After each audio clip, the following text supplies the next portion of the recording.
अस्सलाम वालेकुम dear listeners. किस संबर 945। अगले दिन मीर मेंशन में रौनकें लगी थीं। रजा मीर ने जैन की फैमिली को डिनर पर इनवाइट किया था। वलीमे रुखसती के बाद था और रुखसती कब ये तो उरूज ही जानती थी। घर में गहमा गहमे का माहौल था। कल जैन की वापसी थी। उरूज अपने रूम में शीशे के आगे खड़ी थी जब दरवाजा खोलकर कोई अंदर आया। शीशे में किसी का अक्स देखो पलटी। ब्लैक शलवार कमीज के साथ व्हाइट वेक्स पहने वो बेहद हैंडसम लग रहा था। चंद लम्हे तक वो मबहूस सी इसे देख रही थी। नजर लगनी है क्या? वो शौक सा बोला। यहाँ कोई आए वो किसी ने देख लिया तो क्या सोचेगा? रोज ने अपनी कफत मिटाते परेशानी से कहा। डियर डियर बियॉन्ड रिट्टी, कोई देख भी ले तो कुछ नहीं सोचेगा, अब तुम मेरे निकाह में हो। वो 2 कदम आगे आया और उसने 2 कदम पीछे लिया। ये बियॉन्ड रिट्टी क्या है? इसने अजीब सा मुंह बनाया। लफ्ज़ ही इतना अजीब था। वो 2 कदम मजीद आगे आया। वो पीछे बढ़ने लगी जब ड्रेसिंग टेबल से टकराई। ज़हन इसके बेहद नज़दीक आकर आकर रुका। इसकी धड़कनें बढ़ती थी। ज़हन थोड़ा सा आगे झुककर इसके कान के करीब मुंह करके सरगोशी के आलम में बोला। बियॉन्ड रिट्टी मतलब वाइफ यानी बीवी। इसके होंठ उरुस के कान के लू से टकराए। चंद लम्हे के लिए इसकी सांसें ही रुक गई। जैन अपनी बात कहकर पीछे हुआ। उरुस का चेहरा हद से ज्यादा लाल था। जैन दिलचस्प निगाहों से इसे देख रहा था। सो डियर जॉन रेड्डी, इस बार इस इसे ये लफ्ज बुरा नहीं लगा था। तो अब तुम्हें डरने की जरूरत नहीं है। यहाँ आने के सारे हुकूक मैं अपने नाम कर चुका हूँ। वो इत्मीनान सा बोला। मगर फिर भी मैं अभी सिर्फ तुम्हारी मनकोवा हूँ, तो हाथ लगाने की कोशिश मत करना। रोज ने शहादत की उंगली उठाए अपनी तरफ से इसे धमकी दी थी। जैन गहरा सा मुस्कुराया। रोज इसे वही छोड़ बालकनी में आ गई। जैन भी इसके पीछे ही वहीं आ गया। दोनों बालकनी से बाहर नजरें टिकाए खड़े थे। ऐसा रवैया क्यों उरूज? वो संजीदा हुआ। उरूज ने गर्दन मोड़कर ना समझी से इसे देखा। मुझे लगा था तुम अपनों से मिलकर बहुत खुश होगे, मगर तुम्हारा ऐसा रवैया क्यों? कैसा रवैया? वो अनजान बने। तुम्हारे दोस्त। जैन रुख मोड़कर इसकी तरफ देखने लगा। क्या हम कोई और बात नहीं कर सकते? रोज ने संजीदगी से कहा। नहीं, मुझे जवाब चाहिए और मैं कोई जवाब नहीं देना चाहती। रोज सर्द मेहरी से बोली। दोस्ती हम्म दोस्ती हवा की तरह होती है। इसे जितना फैलाओ ये फैलेगी, लेकिन अगर इसे गलत समझ ले जाओ तो लम्हे लगेंगे इसे हवा में तहलील होकर मिटने में। वो खामोश रही। उरुज, मुझे तुम्हारी खुशी चाहिए, जैन ने गंभीर आवाज में कहा। मैं खुश हूँ। उरुज पलटी। नहीं, तुम खुश नहीं हो। इसे तसल्ली नहीं हुई। मैं खुश हूँ और मेरी खुशी तुम हो। बात पलटते हुए समझ नहीं पाई इसने क्या कहा। तुम अपनी मोहब्बत का इजहार कर रही हो? जैन ने खुशी और बेयकीनी की मिली जुली कैफियत में कहा। मैंने ऐसा तो नहीं कहा। वो ब्लश करने लगी। जैन कुछ कहने के वाला था जब दरवाजा खुलकर अंदर आई। आ गई कबाब में हड्डी। वो ऊंची आवाज में बड़बड़ाया। अजीब पेशानी पर शिकने डाले इसे घूरने लगे।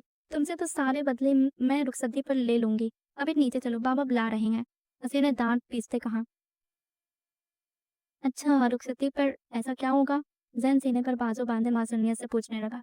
वहां तुम्हारी जेब खाली होगी। वो नाक चढ़ाकर बोली। चलो नीचे। रूज हंसती हुई आगे बढ़ी। जैन ने ना समझी से इसे असी को देखा था। खुशगवार माहौल में खाना खाना खाया गया। जारी करने लगे। जैन उठ के उरूज की तरफ आया। इसे वाकई किसी की परवाह नहीं थी। जैन के सबकी मौजूदगी में अपने पास आने पर वो बौखला गई। जैन पास आकर मोहब्बत पास नजर से इसे देखने लगा। फिर कब आओगे मिलने? इसने खुद को कहते सुना। जब तुम बुलाओगे, बंदा हाजिर है। जैन ने एक हाथ पीछे बांधे थोड़ा सा झुककर दूसरा हाथ आगे लहराया। उरूज ने बौखला कर पीछे देखा। सबको अपने मिलने मिलाने में मशरूफ देख इसने सुकून का सांस लिया। ढेर डियर ऑलरेडी, यार इतना क्यों डर रही हो? जैन ने इसके हाले से महफूज होते कहा। भाड़ में जाओ, उरुज ने गुस्से से कहा। अरे मैंने क्या किया? वो हैरान हुआ। जब पता है तुम्हारे ऑलरेडी डर रही है तो ऐसी हरकतें करने की क्या जरूरत? वो तेवरे चढ़ाए बोली।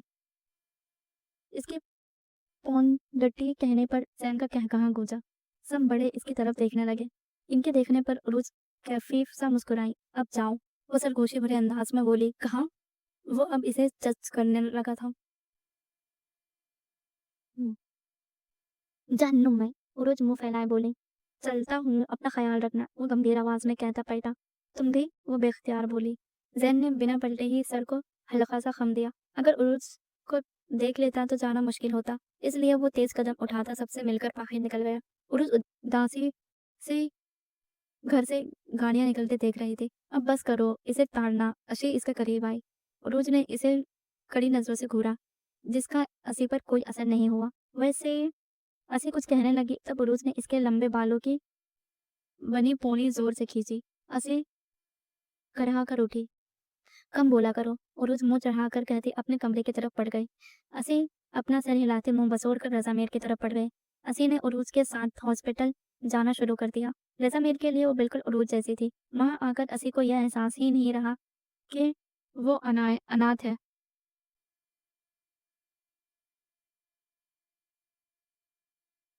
अदन ने वापस जाना चाहा, मगर उरुज ने मजीद कुछ दिन इसे अपने पास रोक लिया। असी को अब इसके साथ ही रहना था। अदन अपने कमरे में सो रही थी। असी कानों में हेडफोन लगाए अपने बेड पर लेटी थी। रज़ा में लॉन्च में बैठे अपना ऑफिस वर्क कर रहे थे। आज मौसम बहुत अच्छा था। आसमान पर गहरे बादल छाए थे। वक्फे वक्फे से बादल गरजने के साथ बिजली भी चमक रही थी। उर्वश बालकनी में पड़े झूले पर बैठी मौसम एंजॉय कर रही थी। सिद्रा दरवाजा खोलकर अंदर आई। सिद्रा ने हाथों में पकड़ी ट्रे इसके सामने टेबल पर रखी और खुद घुटनों के बल बैठकर कॉफी बनाने लगी। बादल गरजने के साथ बिजली चमकने पर सिद्रा काम गई। उरुज वैसे ही नजरें बाहर की तरफ टिकाए बैठी थी। मैडम, आपको डर नहीं लगता? सिद्रा ने हैरत से पूछा। डर किस लिए? ये बिजली भी अल्लाह की इबादत करती है, और जो चीज़ अल्लाह की इबादत करती है वो किसी दूसरे को नुकसान नहीं पहुंचाती। उरुज ने रसान से कहा। पर डर तो लगता है ना? मुझे नहीं लगता। उरुज ने प्लेट में पड़े डोनट को उठाकर इसकी बाइट ली, जो इसे कुछ खास पसंद नहीं आया। इसने जैसे उठाया था वैसे ही डोनट वापस रख दिया। फिर तो आप बहुत बहादुर हैं। सिद्रा की बात पर उरुज मुस्कुराई। चीनी कितनी डालूं? सिद्रा ने चम्मच हाथ में लिए पूछा। कॉफी में चीनी कौन पीता है? आप नहीं पीती? सिद्रा हैरान हुई। कड़वी चीज है, मीठा मुझ करने की कोशिश करोगे तो दोनों का जायका खराब होगा, और कॉफी अपने अंदर की कड़वाहट करने के लिए पी जाती है। रोजा ने आहिस्तेगी से कहा। सिद्रा को इसकी बात कुछ खास समझ नहीं आई। सिद्रा, मेरे जाने के बाद घर में कौन कौन आता था? न जाने किस ख्याल के तहत इसने यह सवाल किया। आपके जाने के बाद तो घर में जैसे शोक का माहौल था। रजा साहब और सादिया भी बहुत उदास रहने लगे थे। साहब ने तो ऑफिस जाना भी छोड़ दिया, जिससे इन्हें बिजनेस में बहुत नुकसान भी हुआ, और इनकी सेक्रेटरी ने बिजनेस में झोल झाल भी किया। मगर ये तो भला तो अक्षय और राहुल साहब का, जिन्होंने इनका बिजनेस संभाल लिया। राहुल के नाम पर उरुद चौंकी। राहुल ने बिजनेस संभाल लिया मतलब? वो नासमझी से पूछने लगी। आपके जाने के बाद आपके दोस्त रोज यहाँ आते थे। सिद्रा कॉफी का मग इसे थमाते बताने लगी। फिर टीना मैडम और अक्षय सिड सब कभी कभी आने लगे, लेकिन राहुल सर बाकायदगी से आते थे। जब इन्हें बिजनेस में नुकसान का पता चला तो वो अक्षय सर के साथ ऑफिस जाने लगे, और वहां जाकर उन्होंने इस 2 नंबर सेक्रेटरी को निकाल दिया। सिद्रा ने सेक्रेटरी पर जोर देते गुस्से से कहा। उरुज पूरे उरुज पूरे अनमक के साथ इसके बात सुन रही थी। उन्होंने बहुत अच्छे से सारा काम संभाला। फिर सादिया भी और राहुल साहब ने रजा साहब को समझाया, और बहुत समझाने के बाद वो ऑफिस जाना शुरू हो गए। सिद्रा सांस लेने के लिए उरुज वैसे ही कॉफी थामे इसे देख रही थी। जब से आप लौटे हैं तब से राहुल साहब घर नहीं आए, वरना तो रोज आते थे। उरुज ने इसे ऊपर बैठने का कहा। साम सिद्रा बिना किसी तकल्लुफ के सामने पड़े चेयर पर बैठ गई। दादी को क्या हुआ था? इसने राहुल से मौजू हटाते पूछा। आपके जाने के बाद सादिया भी हर वक्त आपका नाम जपती रहती थी। हर वक्त वो पढ़ पढ़ कर ख्यालों में ही आप पर फूंकती रहती थी। पहले मुझे समझ नहीं आया वो क्या करते हैं। फिर मैंने एक दिन इनसे पूछ ही लिया कि आप आंखें बंद करके किस पर फूंकती हैं। तब इन्होंने कहा वो तो तसव्वुर ही आप पर पढ़कर फूटती हैं, ताकि अल्लाह आपको अपने हिफ्ज़ अमान में रखे। सिद्रा ने कदरे अफसुर्दगी से बताया। उरुज बमुश्किल अपने आंसुओं को रोके हुए थी। फिर कुछ दिनों बाद इनकी तबीयत खराब रहने लगी। साहब ने बहुत इलाज करवाया, मगर कोई फाका नहीं हुआ। 3 सालों तक यूं ही चलता रहा। फिर एक दिन इनकी तबीयत ज्यादा खराब हुई तो रजा साहब इन्हें हॉस्पिटल ले गए। मगर इनकी जिंदगी इतनी ही थी, इन्होंने हॉस्पिटल जाते ही रास्ते में ही सितरा उदासी से कहती आखिर में बात अधूरी छोड़ गई। एक साथ कई आंसू इसके आंख से गिरे। हाथों में पकड़ी कॉफी वैसे ही ठंडी हो रही थी। बहुत याद करती थी वो आपको। जब वो बीमार हुई तब हमेशा कहती थी जब तक उरोज लौट नहीं आती तब तक मैं नहीं मरूँगी, मगर जो अल्लाह को मंज़ूर। जी। सिदरा की आवाज़ में भर आ गई। उरोज ने एक ठंडी आह भरी। अरे! आपकी कॉफ़ी तो ठंडी हो गई। सिदरा अपनी जगह से उठी। नहीं, रहने दो। ठीक है, मैं ऐसे ही पी लूँगी। उरोज ने हाथ के इशारे से इसे वहीं रोक दिया और आँखें साफ करते एक घूँट भरा। ठंडी कॉफ़ी के मुँह में जाते ही अजीब-सा टेस्ट हो आया। पर एक बात मुझे बहुत अजीब लगी। सिदरा वापस सीधी होकर बैठी, थोड़ी हैरान से बोली, कौन सी बात? इसके अंदाज पर उरुज को तजस्सुस हुआ। यही कि जब सादिया बी को कब्रिस्तान ले जाया गया, तो वहां इनका जनाजा राहुल साहब ने पढ़ा था। उरुज के हाथ मत छूटते छूटते बचा। क्या कहा तुमने? इसने तस्दीक के लिए दोबारा पूछा। इसे लगा था इसने गलत सुना है। सादिया बी का जनाजा राहुल साहब ने पढ़ा था। सिदरा ने दोबारा वही जुमला दोहराया था। उरुज के सर पर बम घुटा था। पर वो तो काफिर हैं। उन्होंने जनाजा कैसे पढ़ाया? यही बात तो मुझे समझ नहीं आई। सितारा ने कंफ्यूज होते कहा। रोज का दिमाग साए साए करने लगा था। तो, तो तुम्हें तुम्हें कैसे पता? इसकी आवाज कांपी थी। वो बशीर है। मैं इन दिनों अपने गांव में गई थी। बाबा कहाँ है? वो मुंह टेबल पर रख के अजलत में दरवाजा की तरफ बढ़ी। रजा साहब लॉन्च में है। सितारा ने पीछे से आवाज लगाई। वो तेजी से सीढ़ियां उतरती लॉन्च में आई। रजा मीर गोद में लैपटॉप रखे सोफे के से टेक लगाए आंखें मूंदे बैठे थे। बाबा, उरुज ने बेचैनी से इन्हें पुकारा। नहीं। रजा मीर चौंक कर उठे। इनकी आंखें देखकर लग रहा था वो कच्ची नींद में थी। तुम सोई नहीं अभी तक? वो मुस्कुराकर कहते सीधे हुए। मामा, राहुल ने दादी का जनाजा कैसे पढ़ाया? रुत इनकी बात को नजरअंदाज करती बिना किसी लगी लिपटी के बोली।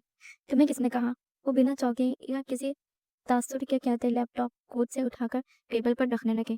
बाबा, मुझे जिसने भी बताया ओ, आप बस ये बताएं, इसने दादी का जनाजा कैसे पढ़ाया? रोज इनके सामने आकर खड़ी हो गई। ये तुम इसमें मिलकर पूछ लो। ज़मीन ने मुस्कुराकर कहा, मैं इससे नहीं मिलूंगी। वो संतमेली से कहती शीशे घेर दीवार के पास जाकर खड़ी हो गई। तेज हवा से गार्डन में लगे फूल और पौधे लहलहा रहे थे। बारिश के एक नन्ही सी बूंद आकर शीशे पर गिरी। रोज ने हाथ बढ़ाकर इस बूंद पर अपनी उंगली रखे इसे छूना चाहा, मगर बूंद इसके करीब होते हुए भी इसकी तस्तर से दूर थी। तुम किससे नहीं मिलना चाहती? किससे? किसी से भी नहीं। न सिड से, न टीना से, न अक्षय से, न राहुल से। वो बूंद पर उंगली रखे गायब दिमागी से बोली। बारिश की एक और बूंद इस बूंद से आकर टकराई और देखते ही देखते दोनों शीशे से फिसलती नीचे लगे घास में जद सो गए। रोज की नजरें शीशे से होती घास पर टिक गई। ठीक है, तुम इन सबसे मत मिलो, मगर वो बिना टस से मस हुए वैसे ही खड़ी थी। रहमान, सईद, अरहम और तोबा से मिल लो। जैसा मुस्कुराते हुए इत्मीनान से बोले। उरूज पर जैसे सख्ते तारे हो गया। वो इन नमूनों से आशना थी। I am Rahman. लेटर के आखिरी में लिखा गया वो नाम वो पहले हल हो गई थी। वो मुड़ी, आंखों में बेयकीनी थी। नज़ामिर अभी भी मुस्कुरा कर इसे देख रहे थे। बा बा बाबा, आंसुओं का फंदा इसके गले में अटक गया। वो चारों अभी काफिर नहीं रहे? उन्होंने इस्लाम कबूल किया है? नज़ामिर खुशी से कहते इसके सर पर बम फोड़ गए थे और उसकी वजूद से मानो जान ही निकल गई। ओहो, वो सोफे को थाने जमीन पर बैठी चली गई। वो बिना किसी चीज का होश किए पागलों की तरह रोने लगी। रज़ामीर ने इसे चुप करवाने की कोशिश की। नहीं, नहीं की। वो इसकी कैफियत से वाकिफ थे। इनके साथ रखा गया अपना रवैया इसे याद आया। खुद को कोस रही थी। बाहर बारिश ने जोर पकड़ ली। इसकी आंखों के साथ आसमान भी बरस गए थे। बाबा, वो कहाँ है? वो चारों कहाँ है? मुझे इनसे मिलना है।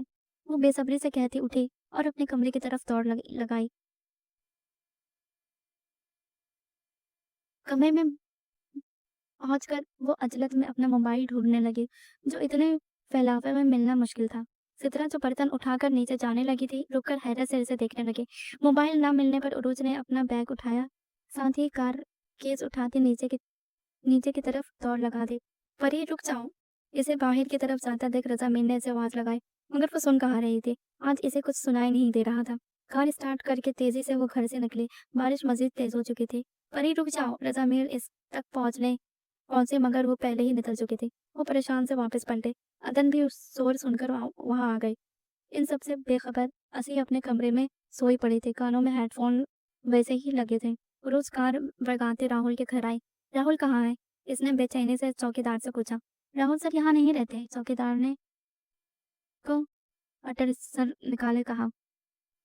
"हम्म, तो कहाँ रहते हैं?" उरोज ने चिल्लाकर पूछा। तेज बारिश की वजह से आवाज़ सही से सुनाई नहीं दे रही थी। पता नहीं, बहुत साल पहले वो घर छोड़कर जा चुके हैं। चौकीदार की बात उरोज परेशानी से पलटी, मगर फिर कुछ सोचकर रुके।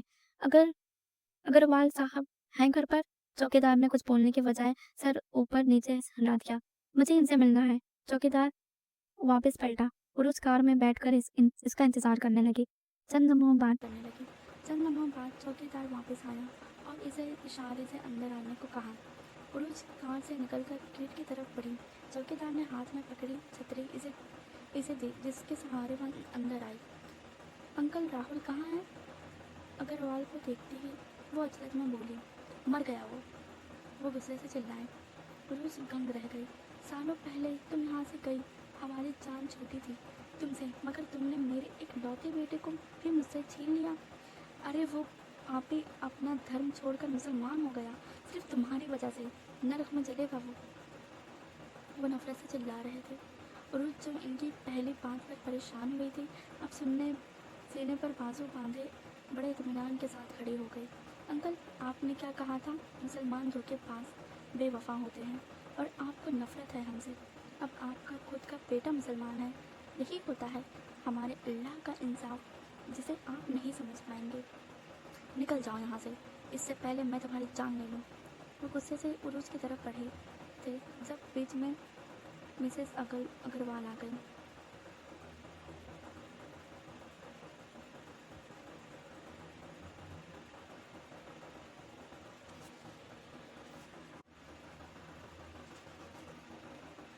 इनके पीछे ही डरी सहमी अनाया खड़ी थी। अल्लाह आपको भी हिदायत से, वो कहती एक तरफ नज़र अनाया पर डालकर पलटी।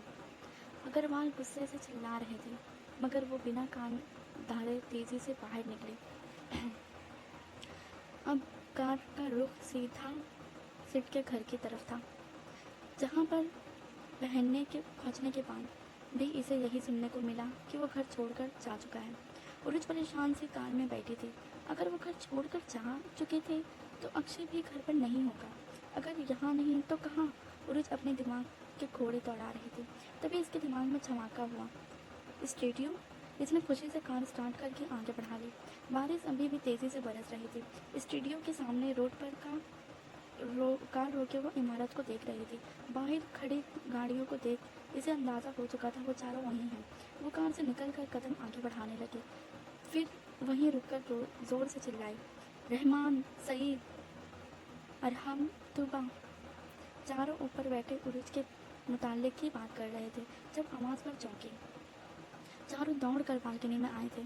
तेज बरसती बारिश में इन्हें एक हौला दिखाई दिया। चारों ने बेयकीनी से एक दूसरे को देखा। तूबा, वो दोबारा चिल्लाई, ए बेल। तूबा ने खुशी और बेयकीनी से पुकारा। अपना नाम सुनकर वो जोश से दोबारा चिल्लाई, सईद। सिड अपना नाम सुनकर खुशी से तूबा के से चिमट गया। अरहम, वो पागलों की तरह सबको पुकार रही थी।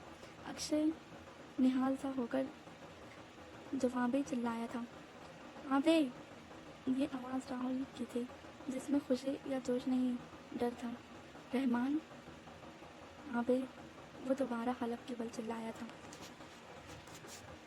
तीनों ने नासमझी से इसे देखा और फिर इसकी नज़रों के ताक़ुब में देखा। तीनों की जान निकल गई। एक तेज़ रफ्तार गाड़ी उरूज की तरफ बढ़ रही थी।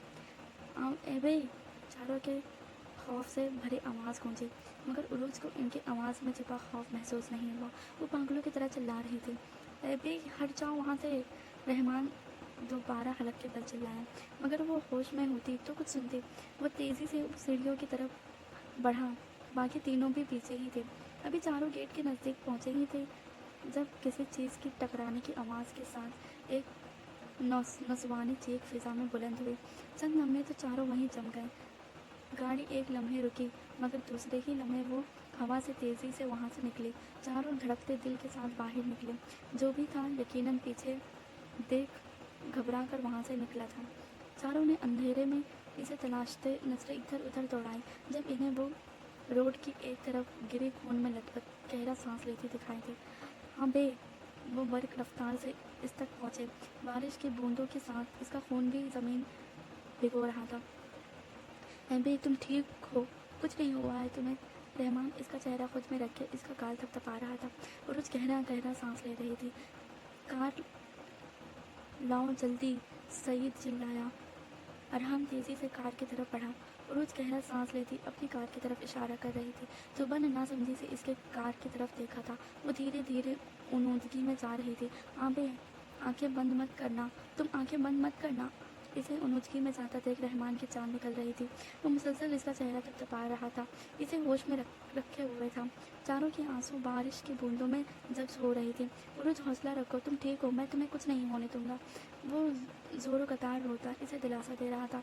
इसकी फिक्र पर वो गहरे गहरे सांसों के दरमियान मुस्कुरा रही थी। तो वह पास बैठी मुंह पर हाथ रखे अपनी हिचकियों का गला घोट रही थी। और हम गाड़ी इनके नज़दीक लाया। गाड़ी तेज रफ्तार से आगे बढ़ रही थी। मुसलसल गहरे गहरे सांस लेती मुस्कुरा रही थी। इसने किसी के तो कसके तोबा का हाथ पकड़ा हुआ था। अबे आंखें खोली रखो। इसे आंखें बंद करते देख राहुल ने इसे हाथ हिलाया था, मगर वो होश की दुनिया से बेगाना हो चुकी थी। रहमान के कपड़े इसके खून से भीग रहे थे। गाड़ी तेजी चलाओ, वो गुस्से से चिल्लाया। इस वक्त किसी को अगर कुछ पता था तो ये कि इनकी जान से अजीज दोस्त इस वक्त ज़िंदगी और मौत के बीच खड़ी है। वो हॉस्पिटल पहुंचते ही उरुज को इमरजेंसी में ले जाया गया। चारों निढाल से बाहर खड़े थे। बहुत हिम्मत जमा करके साथिया सईद ने मोबाइल निकाल कर रज़ा मीर को कॉल की थी। कैसी है परी? रज़ा मीर अपना ढाल वजह संभालते सारी सईद की तरफ आए थे। अदन भी साथ ही थी।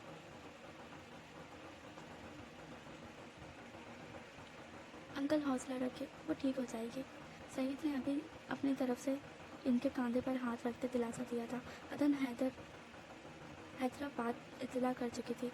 वहाँ भी अफरा तफरी का आलम था। जैन परेशान सा फ्लाइट की टिकट बुक करवाने की कोशिश कर रहा था। आयत और तैयबा आंसू बहाती मुसलसल उरूज के लिए दुआएं कर रही थी। इमरजेंसी फ़्लाइट की एक ही टिकट मिली। जैन इन्हें वहीं छोड़ फ़ौरन दिल्ली के लिए निकला था। 2 घंटे की फ़्लाइट का सफ़र इसे 2 सदियों बराबर लग रहा था। नर्स अंदर बाहर आ जा रही थी। रज़ा मीर निढाल से बेंच पर बैठे थे।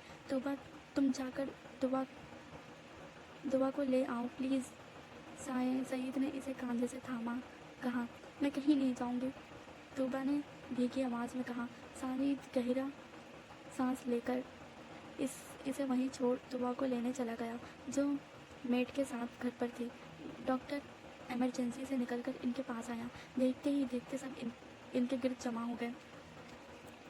इसकी कंडीशन बहुत ख़राब है, खून बहुत ज़्यादा बह चुका है, हमें फ़ौरन खून चाहिए और पेशेंट को अस्थमा भी है, जिसकी वजह से इनकी हार्ट बीट बहुत स्लो चल रही है। हम इन्हें पूरी कोशिश करेंगे, बाकी ऊपर वाले के हवाले हैं। डॉक्टर साहब बात बताता आगे बढ़ गया। पीछे खड़े सभी लोगों को जैसे सांप सूंघ गया था। देखिए, पेशेंट का ब्लड ग्रुप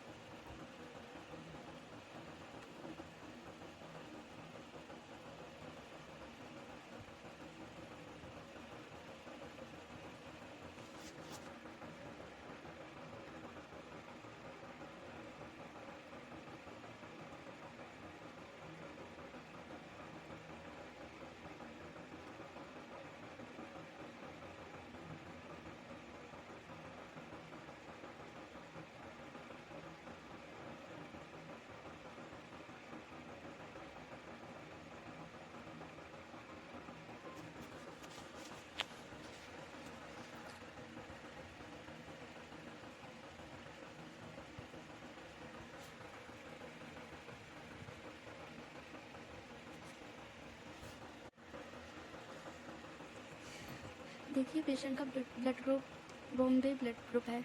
ये कोई आम ब्लड नहीं है, बहुत कम लोगों में पाया जाता है। आप सब अपना ब्लड सैंपल दे दें, शायद किसी का ब्लड मैच कर जाए। नर्स इनकी तरफ आते तेज़ी से बोली थी। सबने अपना ब्लड चेक करवाया, मगर किसी का भी बॉम्बे ब्लड ग्रुप नहीं था।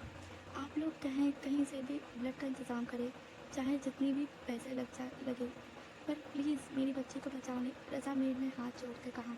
इस वक्त वो ये भूल गए थे कि जान बचाने वाला डॉक्टर नहीं, आसमान पर बैठा सभी निज़ाम को संभालने वाला रब है।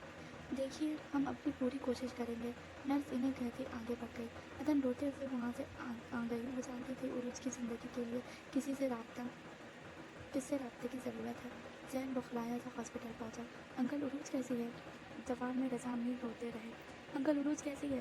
वो अपने जब्त खोते चिल्लाया था। वीनू ने इसी देखा, इमरजेंसी में है। सादिया सईद ने कहा, जो अभी अभी दुआ को लेकर आया था। कैसी है वो? अजलत में सईद की तरफ आया। ब्लड की ज़रूरत है, मगर किसी का ब्लड मैच नहीं कर रहा। तूबा ने बताया। कौन सा ब्लड? जैन तेजी से बोला। बीम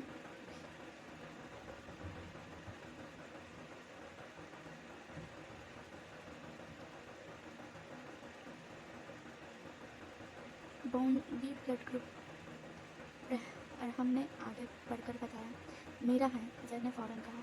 इसकी बात ने जैसे वहाँ मौजूद सभी नर्स को जिंदगी डाल दी थी। जैन नर्स की तरफ बढ़ा, जो अभी अभी इमरजेंसी से निकली थी। सिस्टर, मेरा बॉन्बी ब्लड ग्रुप है। आपको जितना खून चाहिए ले लें, पर प्लीज़ इसे बचा लें। वो बेचैनी से बोला था। नर्स इसे लेकर इमरजेंसी में आ गई। रूज को देख वो फ़ौरन इसकी तरफ लपका, जो पट्टियों में जकड़ी बेसुध पड़ी थी। इसे देख जैन को इसका हंसता मुस्कुराता चेहरा नजर आया। एक टीस उठी थी इसके दिल में। इसने कांपते हाथ से इसे छूने की कोशिश की। अभी मैं सिर्फ तुम्हारी मनकुआ हूँ, तो हाथ लगाने की कोशिश मत करना। इसके बढ़ते हाथ रुके।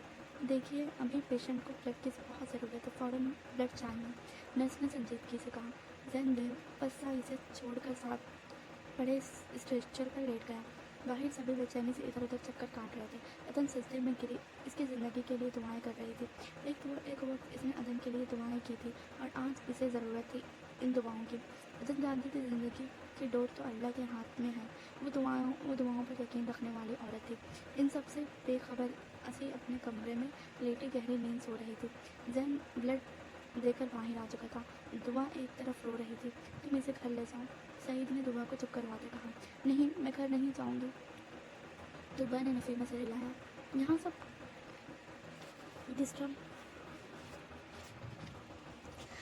डिस्टर्ब हो रहे हैं, और दुआ भी तंग हो रही है। प्लीज़ इसे घर ले जाओ। सईद ने दुआ को इससे लेते अपने ताए इसे चुप करवाने की कोशिश की। दुआ बात को समझती दुआ को लेकर मीर मेंशन चली गई। थोड़ी देर में डॉक्टर बाहर आया। सब एक बार फिर बेचैनी से इसके गिर्द जमा हुए थे। देखिए, हमने अपनी तरफ से पूरी कोशिश की है। हम इन्हें आईसीयू में शिफ्ट कर रहे हैं। अगर 24 घंटों में होश आ गया तो ठीक, वरना। डॉक्टर ने बात अधूरी छोड़कर रज़ामीर के कांधों पर हाथ रखा। आगे का सोचकर ही सबकी रूह कांप गई। घड़ी ने इनकी दोनों टांगों को बहुत बुरी तरह से गाड़ी ने इनकी दोनों टांगों को बहुत बुरी तरह से हिट किया है। सर पर भी काफ़ी गहरी चोट आई है। हमने अपनी तरफ से पूरी कोशिश की है, बाकी आप सब दुआ करें। डॉक्टर पेशेवराना अंदाज में अपनी बात मुकम्मल करता आगे बढ़ गए। या अल्लाह, ये किस आजमाइश है। रज़ा मीर रोते हुए बेंच पर बैठ गए।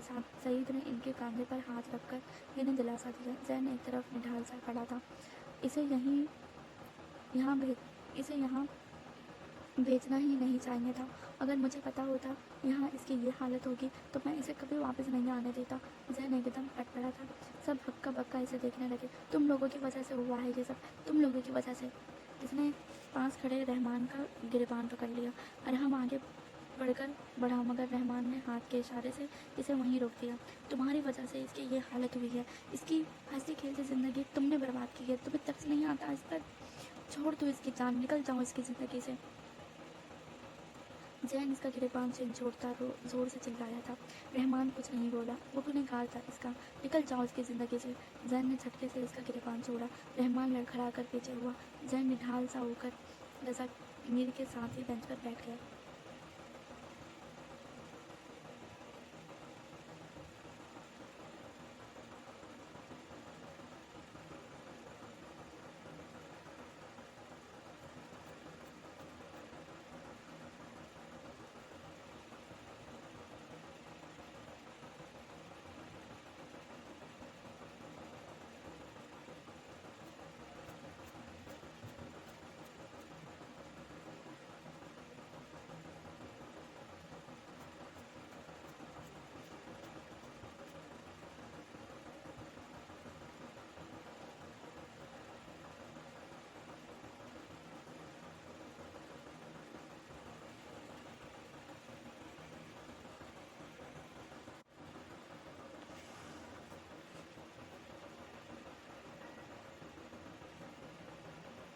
रज़ामी ने इसके कंधे पर हाथ रखा था। रहमान शर्मिंदा सा सर झुकाए खड़ा था। अंकल, मैंने इसे तड़पता देखा है। जब वो इन गुजरे लम्हों को याद करती तब मैंने इसे अज़ियत में देखा है। इसे अस्थमा हुआ इनकी वजह से। इसने शहादत की उंगली रहमान की तरफ की। ये सब इसकी हालत के जिम्मेदार है। वो निढाल सा होकर बेंच से टेक लगा गया। किसी में बोलने की हिम्मत नहीं थी। सब अपनी अपनी जगह पर जम चुके थे। रहमान सब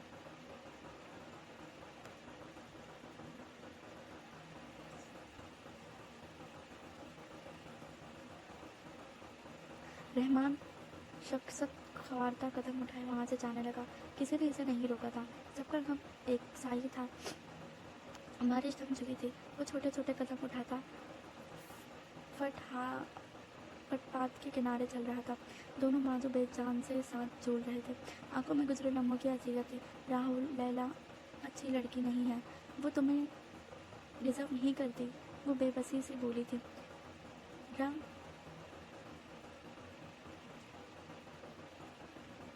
राम, आइडिया तो बुरा नहीं है। इसका तासुरात भरा चेहरा इसकी आंखों के सामने लहराया। मैंने शराब नहीं पी, ये झूठ बोल रही है। तब इसने कितनी बेदर्दी से इसके चेहरे पर अपनी उंगलियों के निशान छोड़ दिए थे। इसकी आंखों में चुप छाई बेयकीनी, इसके होंठ से रस्ता खून, इसके जैसे गुजरा हर लम्हा याद आ रहा था। वो तड़प रहा था। किसी तौर इसकी अजियत कम नहीं हो रही थी। इसकी तड़प का कोई इलाज नहीं था। जैसे जिल्लत की कोई दवा नहीं होती, वैसे ही इसके जख्मों का कोई इलाज नहीं था। वो अगर कोई था, वो खुद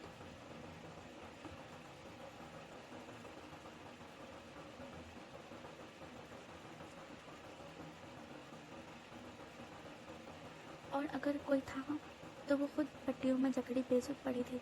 बारिश कार का सिलसिला फिर शुरू हो गया था। वो भागता चिल्लाता जा रहा था। इसे देखने पर कोई पागल दीवाना मालूम होता था। वो पछतावे की आग में चल रहा था। इन साफ लफ्ज़ों में इसकी ज़िंदगी उलझ उलझी पड़ी थी। क्या फ़ायदा इनके कुछ लम्हों के प्यार का। जिसे चाहा वो तो बिना बताए चली गई, और वो खुद अपने हाथों अपना सब कुछ बर्बाद कर चुका था। सब कुछ। बारिश पूरी तरह इसे भिगा चुकी थी। वो चलता जा रहा था। सब इसके नज़र एक मस्जिद पर पड़ी। मस्जिद देख इसका दिल भर आया।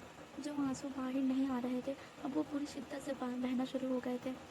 अपने पैरों को बूटों से आज़ाद करते पूरी तरह भागा वो मस्जिद में दाखिल हुआ। छोटी सी मस्जिद अंदर से बिल्कुल खाली थी। शायद मस्जिद का इमाम कहीं गया था, या आज इसे अपने रब से अकेले में बात करने का मौका मिला था।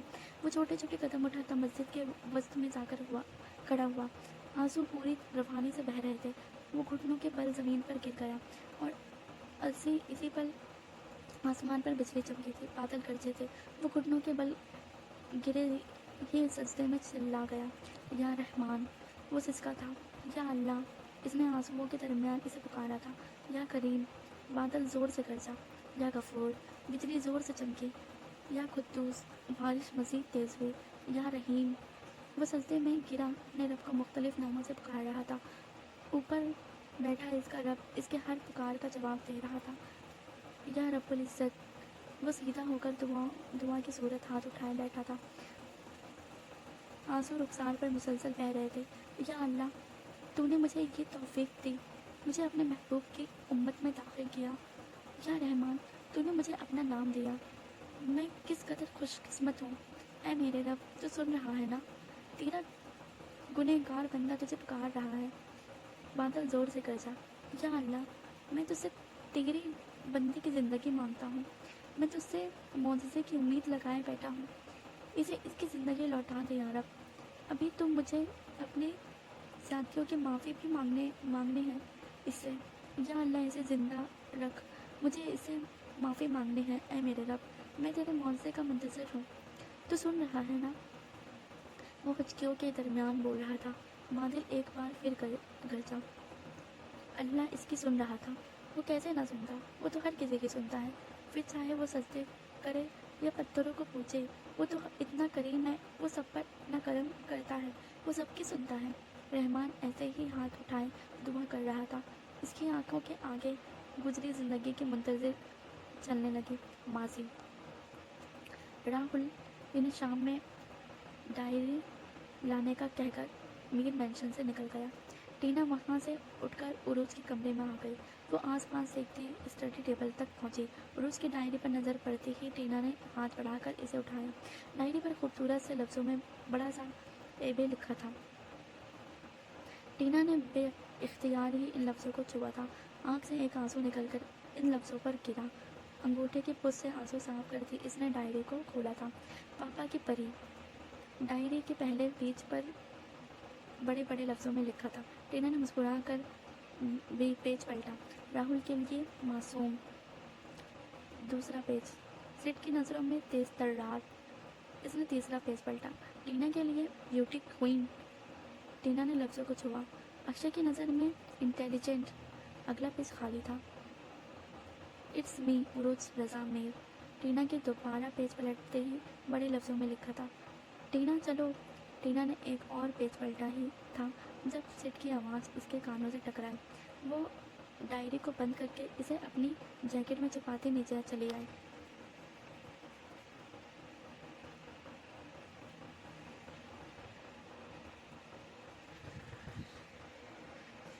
शाम में सब अपने लेटर लेकर स्टूडियो में मौजूद थे।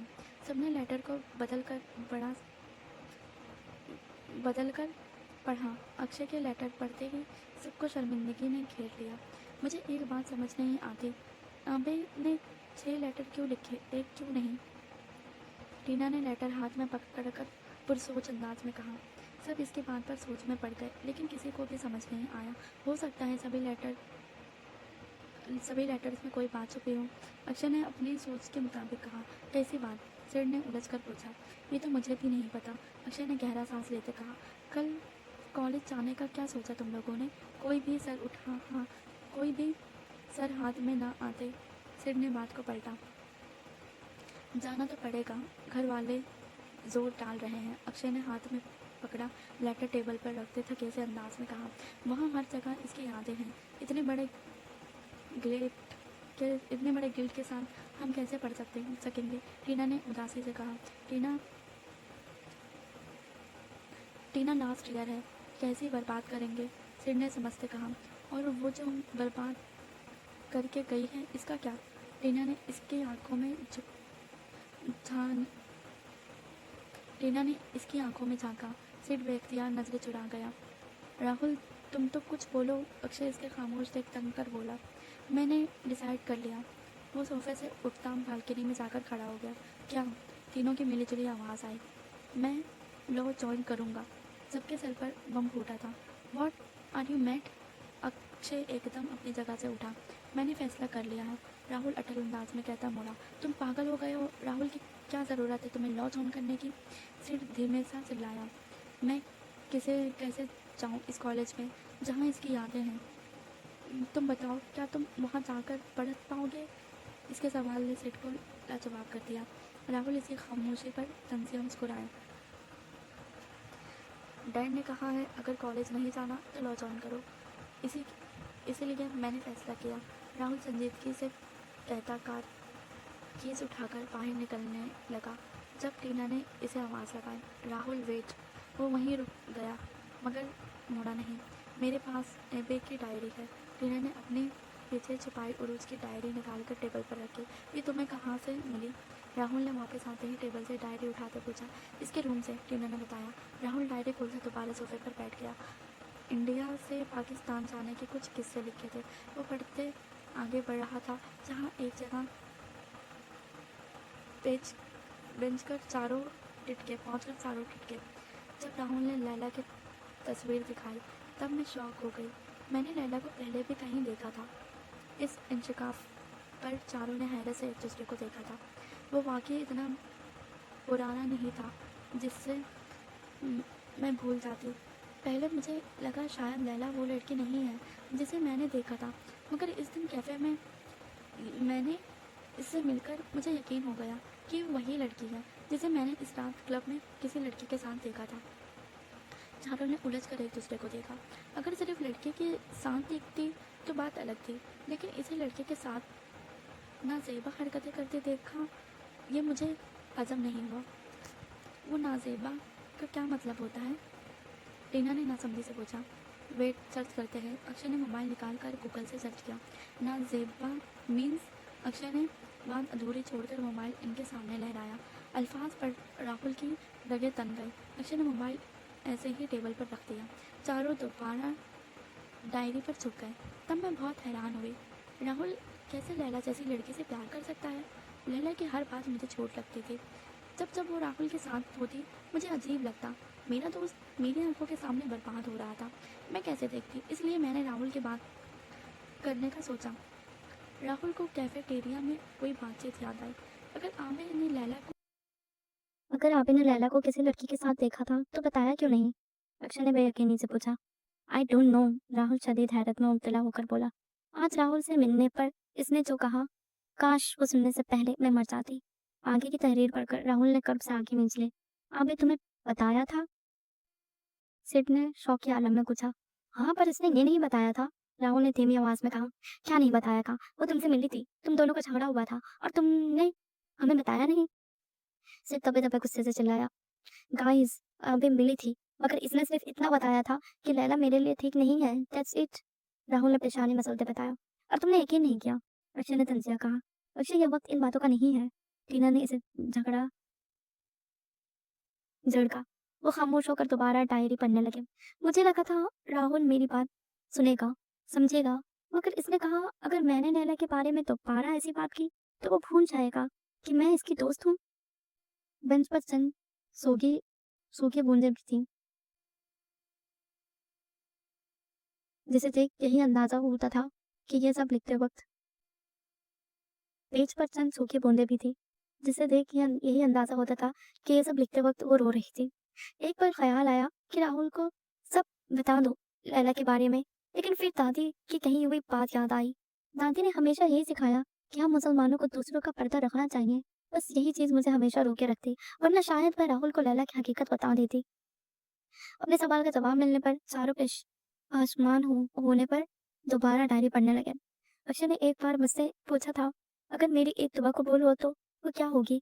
अक्षय ने टेबल से डायरी उठा ली, क्योंकि सबके झुके सरों में पढ़ना मुश्किल हो रहा था।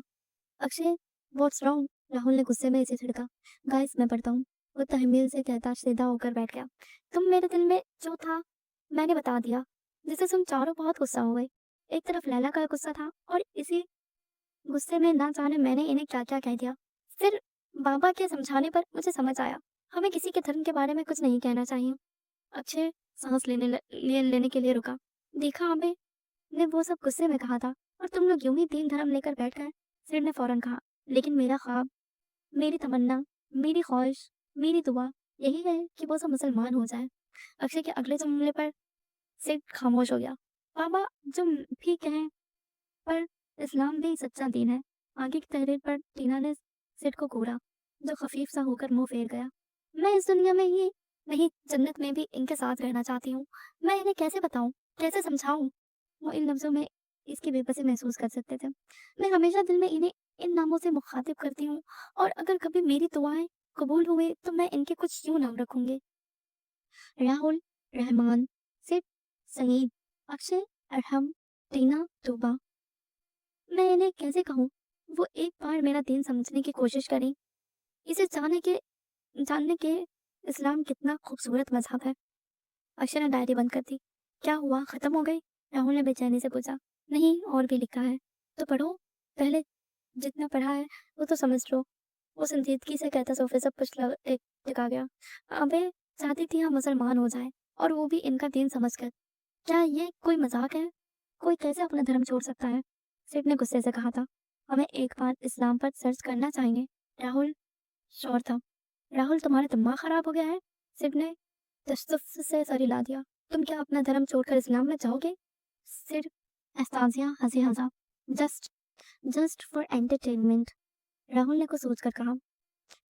Really entertainment? अक्षय ने भौहें उचकाए पूछा। हाँ, राहुल ने लापरवाही बन के एक्टिंग की। गाइस, एक बात इस्लाम को जांचना है। टीना भी एग्री थी। तुम लोगों का दिमाग खराब हो गया है, इसका इलाज करवाओ। सिड अपनी जगह से खड़ा हो गया। सिड, हम सिर्फ ये जानने की कोशिश करेंगे कि क्या अल्लाह एक है। ये जो धर्म इस दुनिया में है वो सारे सच्चे हैं। राहुल ने इसे कायल करने की कोशिश की। Just for entertainment, okay? Sid ने एंगली उठाए तस्दीक चाही। तीनों ने सर हिला दिया और ऐसे ही चारों इस्लाम के बारे में मालूमात जमा करने में जुट गए। अगले दिन तीनों मिलकर कॉलेज गए थे, मगर राहुल का कहा था ठीक था। इनका दम घुट रहा था वहां पर। बिना कोई क्लास अटेंड किए वो तीनों बाहर आकर सीढ़ियों पर बैठ गए। अब क्या करेंगे? टीना ने उदासी से पूछा। फैमिली का प्रेशर है, अगर कॉलेज नहीं तो जो वो कहेंगे वही करना होगा। सिड ने सर झुकाए थके से अंदाज में कहा। शायद तीनों समझ गए थे इन्हें क्या करना है। राहुल गोद में लैपटॉप रखे इस्लाम के बारे में सर्च कर रहा था। इसने काफी हिंदू धर्म और इस्लाम के बारे में वीडियो देखी, मगर कुछ समझ नहीं आया। दोनों तरफ दोनों ही सच लग रहे थे। वो बेबसी से लैपटॉप बंद करता, बेड से ठीक टेक लगाकर अपने हाथ को देखने लगा, जिससे इसने उरूज का खून पे बहाया था। लैला, नफरत से इसके लब हिले थे। पूरी शिद्दत से इसने अपना हाथ साइड टेबल पर पड़े लैपटॉप पर मारा था। लैपटॉप अपनी जगह से हिलता जमीन पर जाकर जिससे एक शोर पैदा हुआ था। राहुल का हाथ सुर्ख हो चुका था। इसे किसी दर्द का एहसास नहीं हुआ था। जब दिल और जिस्म के दर्द में मुकाबला हो तो दिल का दर्द जीत जाता है, और जब दर्द दिल में हो तो जिस्मानी दर्द महसूस नहीं होता। लैला का चेहरा इसकी आंखों के सामने लहराया था। इसने गोद में पड़ा लैपटॉप उठाकर दीवार में दे मारा। वो बेड से उठता हर चीज तहस नहस करने लगा था। तुमने मेरे साथ ऐसा क्यों किया? राहुल पूरी शिद्दत से चिल्लाया। ड्रेसिंग टेबल पर पड़े सभी महंगे परफ्यूम्स को इसने जमीन पर दे मारा था। वो हाथ का मुक्का बनाए पूरी शिद्दत से शीशे पर मार रहा था। इसका हाथ जख्मी हो चुका था। शोर की आवाज पर मिसेस अग्रवाल परेशानी से इसके कमरे में का दरवाजा खटखटा रही थी। शीशा चकनाचूर होकर इसके कदमों में गिर गया। अपने अंदर जमा सारी फ्रस्ट्रेशन को शीशे पर उतारने के बाद वो वहीं जमीन पर बैठ गया। मिसेस अग्रवाल के साथ अनाया और दरवाजा बचा बचा कर हलकार हो रही थी। वो जमीन पर गिरे कांच पर बैठा मुसलसल चिल्ला रहा था। एक बड़ा थी दिल ने, अगर इस वक्त लैला इसके सामने होती तो वो इसे जान से मारने से भी गुरेज नहीं करता। दिल पर हाथ रखे वो चिल्लाता रहा, मगर दर्द किसी तौर कम होने का नाम नहीं ले रहा था। हाथ से बहता खून इसके शर्ट से साथ फर्श भिगो रहा था। राहुल भैया, दरवाजा खोलें। बाहर से डरे सहमी अनाया ने आवाज लगाई। मिसेस अग्रवाल अपने शौहर को कॉल कर चुके थे। वो चीखता चिल्लाता फर्श पर लेटे आके मौन गया। होश में आने पर वो हॉस्पिटल में था। पास ही मिसेस अग्रवाल आंसू बहाती बैठी थी। अनाया भी पास ही खड़ी थी। राहुल आंखें खोला, एक ही झटके में उठ खड़ा हुआ। हाथ में पट्टी के साथ ड्रॉप भी लगी थी। इसने ड्रॉप की तरकच्चे कर बाहर निकाली।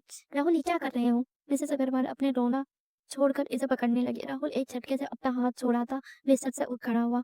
बिस्तर से खड़े होते ही इसे जोरदार चक्कर आया था। अपना सर दोनों हाथों में थामे वो कराह उठा था। अग्रवाल के हमरा सेठ अंदर दाखिल हुआ। राहुल, ये क्या तमाशा लगा रखा है? अग्रवाल गुस्से से चिल्लाए। सेठ तेजी से इसकी तरफ बढ़ा, हाथ से खून दोबारा रिसने लगा तो देखते ही देखते सारी पट्टी सुर्ख हो गए। राहुल, बैठ जाओ, तुम्हारी तबीयत ठीक नहीं है। सेठ ने फिक्रमंदी से कहते इसे पकड़ा। मुझे घर जाना है, ठीक हूँ मैं। राहुल ने इसका हाथ साइड पर करते सख्त से कहा, तुम आखिर चाहते क्या हो? इस घटिया लड़की की खातिर क्या हाल कर लिया है अपना? राहुल को समझ नहीं आया वो लैला की बात कर रहा था या उरूज की। वो यहाँ से गई, जान छूटी हमारी, और तुम यहाँ इसका रोक बन लिए बैठे हो। अगर वाल से शदीद गुस्से में थे। डैड, अबे बारे में एक लफ्ज नहीं सुनेगा।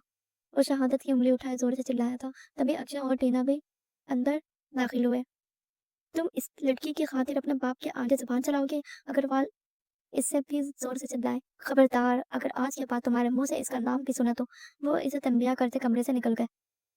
मिसेस अग्रवाल भी रोते हुए इनके पीछे लपकी थी। अनाया एक तरफ डरी सहमी खड़ी थी। टीना इसे साथ लगाए बाहर ले गई। राहुल पागल हो गए। वो क्या क्या क्या किया तुमने अपने साथ? अच्छे दबे दबे गुस्से और फिक्र से चिल्लाया था। मेरा दर्द तो इस दर्द के आगे कुछ भी नहीं जो मैंने इसे दिया है। वो निढाल सा बेड पर बैठ गया। राहुल, तुमने जो किया, हमने जो किया, इसमें हमारा कोई कसूर नहीं। हमने जो सुना, जो देखा, इसी पर अपना रद्द अमल जाहिर किया, और कुछ नहीं। सिर्फ इसे समझाता इसके साथ ही बैठ गया। जो हमने सुना वही अक्षय ने भी सुना। फिर इसने ऐसा रिएक्ट क्यों नहीं किया? सिड के पास राहुल के इस सवाल का कोई जवाब नहीं था। वो सर झुकाए खामोश हो गया। अक्षय भी अपने अंदर उठा उबाल ठंडा करने लगा। तीनों खामोश बैठे थे। सवाल में बहुत ही जवाब था। सबसे बढ़कर पछतावा था जो इन्हें अंदर ही अंदर खा रहा था। राहुल घर की तरफ जा रहा था जब रास्ते में इसे एक मस्जिद दिखाई दी। तब जसूस के हाथों मजबूर होकर इसने कार एक तरफ पार्क की और पैदल चलकर मस्जिद तक आया। मस्जिद के बाहर काफी तादाद में चप्पलें पड़ी थी। राहुल अपने जोकर उतारता एक तरफ रखते अंदर दाखिल हुआ। मस्जिद अंदर से काफी खूबसूरत थी। राहुल को हैरानी हुई। बाहर चप्पलों का ढेर था मगर अंदर चंद एक आदमी ही थे। वो जांचती नजरों से मस्जिद को देखने लगा। मस्जिद ज्यादा बड़ी नहीं थी। पहली सफ में एक आदमी बैठा था जिसके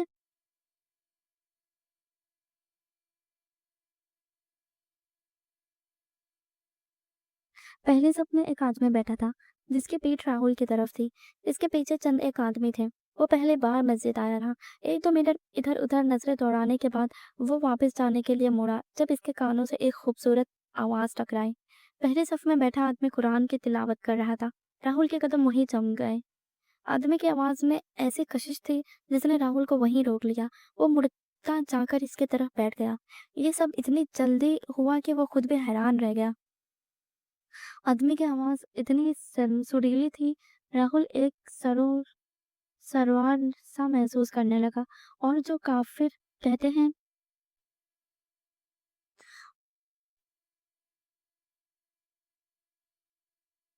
आदमी की आवाज इतनी सुरीली थी। राहुल एक सरोसा महसूस करने लगा। और जो काफिर कहते हैं अगर अल्लाह चाहता तो हमें भी मुसलमान पैदा कर सकता था। राहुल टिटका। तो के तो कह दो इनसे अल्लाह अपने बंदों को यूं ही आजमाता है। आदमी तिलावत कर रहा था मगर राहुल का दिमाग इसी एक जुमले पर अटक चुका था। कब तिलावत खत्म हुई, कब मस्जिद में बैठे लोग चले गए, कब तक वो वहां बैठा रहा, इसे कुछ होश नहीं था। अस्सलाम वालेकुम।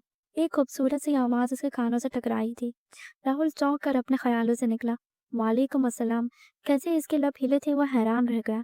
राहुल की नजर आदमी के नूरानी चेहरे पर जम गई। इसने जिंदगी में इतना हसीन मर्द नहीं देखा था। एक मदहोश कर देने वाली महक इसके नथनों से टकराई थी।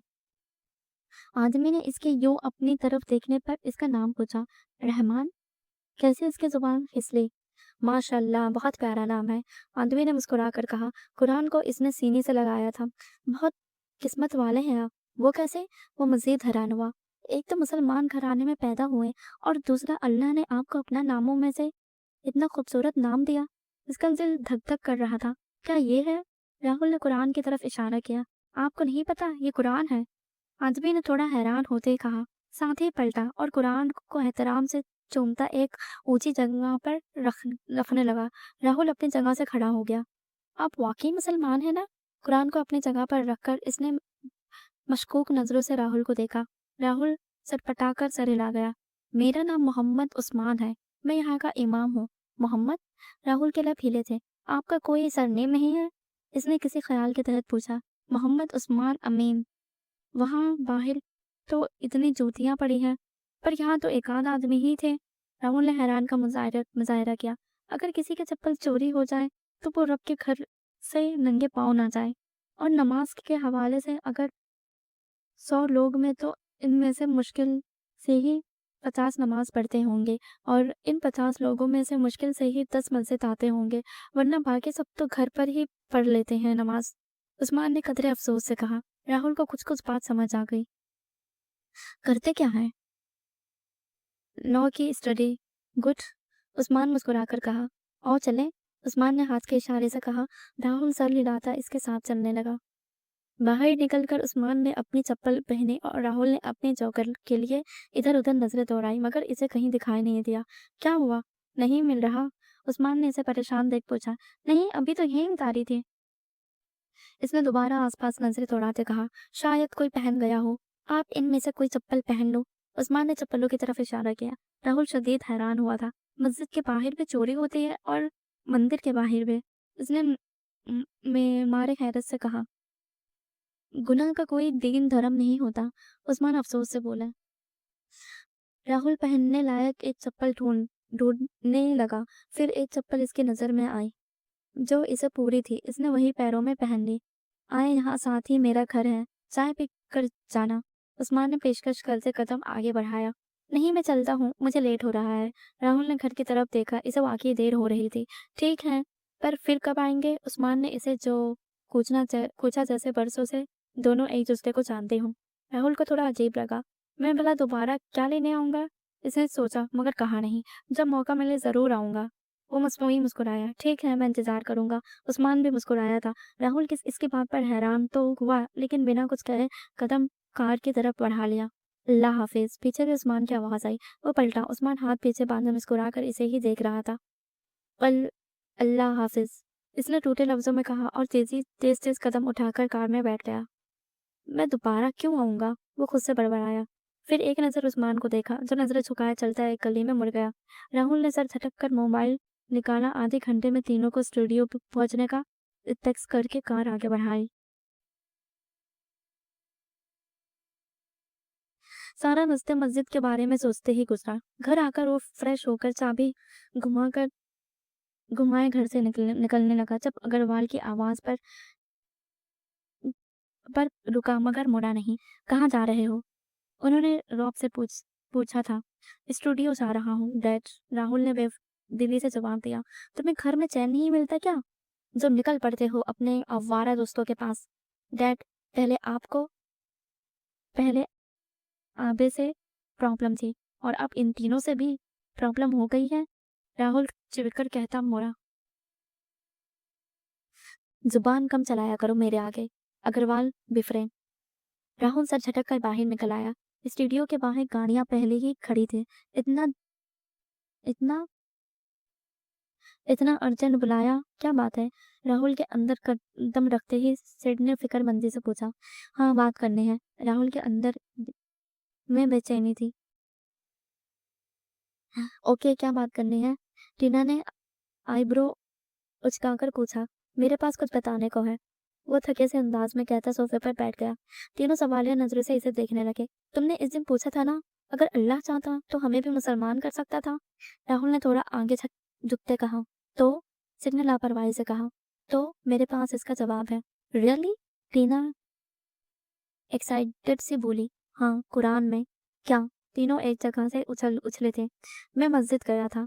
इसके बाद राहुल ने उस्मान के साथ हुई मुलाकात के बारे में बताया। तीनों हैरान से एक दूसरे को मुंह देखने लगे।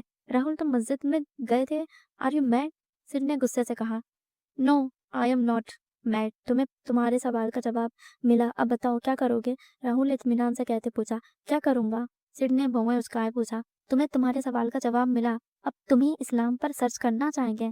बट मैं क्यों करूंगा? वो तंग कर कहने लगा। पर मैं करूंगा। राहुल जैसे फैसला कर चुका था। क्या करोगे? अक्षय और टीना ने तजस्सुस से पूछा। मैं कुरान पढ़ूंगा। इसने गोया तीनों पर बम फोड़ा था। सब हक्का बक्का इसे देखने लगे। हाँ, मैं कुरान पढ़ूंगा। वो दोबारा बड़बड़ाया था। तुम्हारा दिमाग खराब हो गया है? अगर तुम्हारे बाप को जरा भी भनक पड़ी ना, तो तुम जानते हो वो तुम्हारे साथ क्या करेंगे। तुम्हें अपने घर से निकाल देंगे, और तो और जायदाद से भी आग कर देंगे। फिर ने गुस्से से कहा। ये मेरा मसला है, यू डोंट वरी। राहुल का इत्मीनान कायम था। तुम लोग समझाओ इसे, ये पागल हो गया है। सिड ने दोनों की तरफ देखा। जवाब में इन्होंने कंधे उचका दिए। तुम दोनों भी इसके साथ हो? सिड ने सदमाती कैफियत में पूछा। टीना और अक्षय ने एक दूसरे को देखा, जिसका मतलब था हाँ। सिड सर पकड़कर सोफे पर बैठ गया। गाइस, आई कांट बिलीव वो बेयकीनी की आखिरी इंतहा पर था। हम सिर्फ इस्लाम के बारे में जानना चाहते हैं। मरने के बाद क्या होगा, ये जानना है। This that's it. टीना ने समझाने वाले अंदाज में कहा था। इस्लाम के बारे में जानने के बाद क्या करोगे? क्या इस्लाम कबूल करोगे? सिड ने तंजिया कहा। टीना खामोश हो गई। इसके पास जवाब नहीं था इस बात का। अजीब कशमकश थी। क्या करेंगे, क्या नहीं? अक्षय, क्या तुम कल मेरे साथ मस्जिद चलोगे? राहुल ने कुछ सोचकर पूछा। सिड ने सर उठाए अक्षय को देखा। अक्षय के चेहरे पर सोच के आसार थे। तीनों सवालिया नजरों से इसे देख रहे थे। ओके। आखिर में अक्षय ने कंधे उचकाए। सिड सदमे से सर दाएं बाएं हिलाने लगा। मैं भी चलूंगी, टीना ने जोश से कहा। नहीं, वहां पर लेडीज नहीं जाती। तुम्हें कैसे पता? टीना ने मुंह बसोरा। मस्जिद के अंदर या बाहर कहीं भी कोई लड़की नहीं थी। राहुल ने आंखें दिखाए कहा। टीना का सारा जोश हवा हो गया। ओके, लेकिन तुम लोग जानोगे वो मुझे भी बताओगे। टीना ने शहादत की उंगली उठाए कहा। दोनों ने सर हिला दिया। सिड गुस्से से दंदनाता उठा और कार की केस उठाकर बाहर निकल गया। तीनों खामोशी से इसे ज्यादा देख रहे थे। किसी ने भी इसे आवाज नहीं दी थी। अगले दिन दोनों कहे के मुताबिक मस्जिद आए। राहुल ने एक तरफ का रुख कर अक्षय की तरफ देखा और थोड़ा हिचकिचा कर बोला,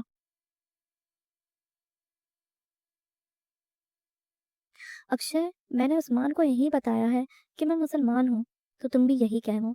अक्षय इसके बाद सुन उछला, राहुल। अक्षय ने दांत चबाए मगर राहुल कोई असर लिए बिना नीचे उतर गया। 1 मिनट, राहुल रुका। क्या हुआ? अपने जो अपने जोकर यहीं उतार दो। राहुल ने अपने जोकर उतारते कहा। यहाँ भी जूते चोरी होते हैं? अक्षय ने हैरानी से कहा। राहुल ने सर हिलाते जोकर कार में रख दिया। दोनों साथ साथ चलते मस्जिद तक पहुंचे। दोनों साथ लगता है अंदर काफी रश है। अक्षय ने चप्पलों को देख अंदाजा लगाया। राहुल बिना कुछ कहे अंदर दाखिल हो गया। उस्मान अभी अभी तिलावत के लिए बैठे था। मस्जिद में कल की निस्बत काफी लोग थे। राहुल इसे लेकर एक तरफ बैठ गया। अक्षय लापरवाही से आसपास का जायजा ले रहा था। उस्मान ने तिलावत शुरू की। राहुल आंख मूंद कर दीवार से टेक लगा गया। अक्षय बहुत गौर से सुन रहा था। इसका हाल भी राहुल जैसा ही था। काफी देर दोनों एक ही पोजीशन में बैठे रहे। जब आवाज आना थम गई, राहुल आंखें खोलकर सीधा हुआ। अक्षय इसे ही देख रहा था। मस्जिद में बैठे आदमी उस्मान से मिलकर बाहर निकल गए। राहुल को देख उस्मान को खुशगवार हैरत हुई थी। अस्सलाम वालेकुम। वही धीमी ठहरा हुआ नरम लहजा। राहुल सलाम का जवाब देता खड़ा हो गया। अक्षय भी इसके तकलीद की। उस्मान ने अक्षय को देखा जैसे इसकी जवाब का इंतजार कर रहा हो। राहुल ने अक्षय के कंधे से कंधा टकराया। अक्षय इसके बाद समझता इसे का कहा जुमला दोहराने लगा, वो मेरा दोस्त है अरहम। राहुल के तारुफ पर अक्षय थोड़ा हैरान हुआ था। उस्मान मुस्कुराया। कुरान वैसे ही इसके सीने से लगा था। मुझे लगा था आप नहीं आएंगे। उस्मान ने कुरान चूमते वापस अपनी जगह पर रखा। मेरा दोस्त मिलना चाहता था आपसे। राहुल ने अक्षय के कंधे पर हाथ रखे कहा, अच्छा आए फिर मेरे घर चलकर बैठते हैं, साथ ही चाय पी लेंगे। नहीं, हम बस अपने आपसे मिलने आए थे। राहुल ने फौरन इनकार किया। अगर वो कहता तो चलते हैं, मुझे वैसे भी प्यास लगी है। अक्षय ने इसके बाद उचककर तेजी से कहा। जहां उस्मान मुस्कुराया वहीं राहुल ने इसके कंधे पर दबाव डाला। तीनों पैदल चलने लगे। आप लोगों के चप्पल कहाँ हैं? उस्मान ने थोड़ा हैरत से पूछा। वो कार में ही उतार दी। राहुल ने कफ्फत से कहा, अच्छा किया। दोनों नाक की सीध पर इसके पीछे चल रहे थे। एक गली में मुड़कर सामने एक छोटा सा घर दिखाई दिया। उस्मान ने चाबी की मदद से दरवाजा खोला। तीनों अंदर दाखिल हुए। घर छोटा सा था मगर साफ सुथरा था। दोनों उस्मान के हमरा बैठक बैठक में दाखिल हुए, जहां जमीन पर एक चटाई बिछी थी। इसके करीब ही टेबल नहीं आती, झूठ बोलते हुए इसके बाद का जवाब दिए बिना अक्षय ने इसे उल्टाया। कोई झूठ नहीं बोला मैंने। राहुल ने पेशानी पर शिकने डाले कहा। तभी उस्मान ठंडा पानी लेकर अंदर आया। दोनों ने थैंक्स के साथ पानी के ग्लास थामे थे। चाय बन रही है। उस्मान मुस्कुराकर कहता वहीं बैठ गया। चाय की जरूरत नहीं थी, हमें बस पानी चाहिए था। राहुल ने शर्मिंदा होते कहा, पहली बार आए हैं मेरे घर। दोनों ने पानी पीकर ग्लास वापस उस्मान को दे दिया, जिसे वो लेकर बैटरी से निकल गया। चले? अक्षय ने सरगोशी की। तुम यहाँ सिर्फ पानी पीने आए थे? राहुल ने गुस्से से कहा। हाँ, अक्षय मासूमियत से बोला। राहुल बस इसे घूर कर रह गया। 10 मिनट के बाद उस्मान हाथों में ट्रे थामे दोबारा अंदर आया। ट्रे को इसने दोनों के सामने रखा। ट्रे में बड़ा खाना दे दोनों ने एक दूसरे की तरफ देखा। बिस्मिल्लाह कीजिए। उस्मान सीधा होकर बैठा। इसकी जरूरत थी? दोनों ने खामखा शर्मिंदा हुआ। घर आए मेहमान को बिना खाना खाए वापस नहीं भेजते, उस्मान ने रसान से कहा था। दोनों खफीफ से एक दूसरे को देखने लगे। राहुल ने नजरों में इसे खड़ी खड़ी सुना डाली। अक्षय इसकी नजरों का मफहूम समझते नजर चुरा गया। शुरू करे वरना ठंडा हो जाएगा। उस्मान के दोबारा कहने पर राहुल ने रोटी उठाई जो गर्म थी। अक्षय हाथ बढ़ाकर रोटी खाने लगा। जब राहुल ने इसके हाथ पर हल्की सी चपत रसीद की, अक्षय ने खड़ी नजरों से इसे घूरा। राहुल ने रोटी को दरमियान से तोड़कर आधी इसे थामा दी। पहला निवाला मुंह में जाते ही इन्हें बेख्तियार पाकिस्तानी खाने की याद आई। आप खाना नहीं खाएंगे? राहुल ने उस्मान से पूछा। पहले मेहमान, उस्मान मुस्कुराया। दोनों खामोशी से खाना खाने लगे। आप यहाँ अकेले रहते हैं? अर्चना ने रगबत से खाना खाते पूछा। जौजा अपने गाँव गई हैं। जौजा? दोनों ने नासमझी से एक दूसरे को देखा। जौजा मेरी बीवी? ओह अच्छा, आपकी बीवी का नाम जौजा है? राहुल ने सरेरात तो कहा। उस्मान इसकी बात पर खुलकर मुस्कुराया था। उस्मान इन्हें वहीं छोड़ चाय लेने चला गया। अक्षय ने रोटी खत्म करके मजीद रोटी के लिए हाथ बढ़ाया था। राहुल ने रस्ते से ही इसका हाथ मोड़ दिया। क्या है? अक्षय ने मुँह बनाया। तुम्हारा घर है जो ऐसे खा रहे हो? राहुल ने कड़ी नज़रों से घूरते कहा। तो क्या हुआ? खाने के लिए ही तो है। अक्षय ने मुँह बसोरा। जान जितना खा लिया काफ़ी है, खबरदार इसे दोबारा हाथ लगाया। राहुल ने उँगली उठाई से तंबिया किया। अक्षय मुँह फुला कर बैठ गया। राहुल ने अपना मोबाइल निकाला, जहाँ टीना के बेशुमार टेक्स्ट थे। टीना इससे मस्जिद के बारे में पूछ रही थी। राहुल टेक्स्ट पढ़कर इसका जवाब देने लगा। अक्षय ने इसे मशरूफ़ देख दरवाजे की तरफ देखा। अक्षय ने होठों पर ज़ुबान फेरते और फुर्ती से प्लेट से एक चिकन पीस उठाकर मुँह में रखने लगा, जब राहुल का हाथ बीच में आया। सुधरोगे नहीं? राहुल ने मोबाइल साइड पर रखते गुस्से से कहा। अक्षय ने बुरा सा मुंह बनाया। वापस रखो ये। अभी उठा ही लिया तो खानी तो। अक्षय ने सरगोशे की। कैसी हरकतें हैं ये अक्षय? कभी चिकन नहीं खाया? राहुल ने चढ़ चढ़कर कहा। खाया है, लेकिन बिल्कुल पाकिस्तान के खाने जैसा है। राहुल ने हैरान होते इसका हाथ छोड़ दिया। इसे लगा था सिर्फ इसे ही ऐसा टेस्ट आया है। अपने हाथों को आजाद देख अक्षय ने जल्दी से पीस मुंह में रखा। राहुल ने एक खूंखार नजर इस पर डाली। अक्षय बिना असर लिए मजे से बूटी खाने लगा। राहुल ने ट्रे ही उठाकर पास पड़े टेबल पर रख दी। अक्षय ने बुरा सा मुंह बनाया। जब उस्मान चाय लेकर अंदर आए थे, अक्षय का मुंह भरा भरा लग रहा था। वो इसे चबाकर अंदर धकेलना चाहता था, मगर उस्मान को देख वो तेज तजबस हो गया। आपने इतनी जल्दी खाना भी खा लिया?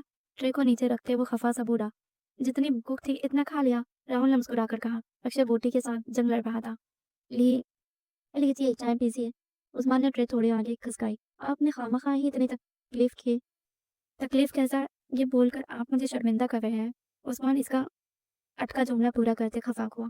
नहीं, मैं तो बस ऐसे ही। राहुल शर्मिंदगी के साथ पजल हुआ। राहुल ने चाय का एक कप उठाया। उस्मान ने भी अपना कप उठाया। अक्षय बोटी के साथ जंग रहा था, जैसे ना तो वो उगल सकता था और ना ही इससे निगलना जा रहा था। आप खाना खुद बनाते हैं?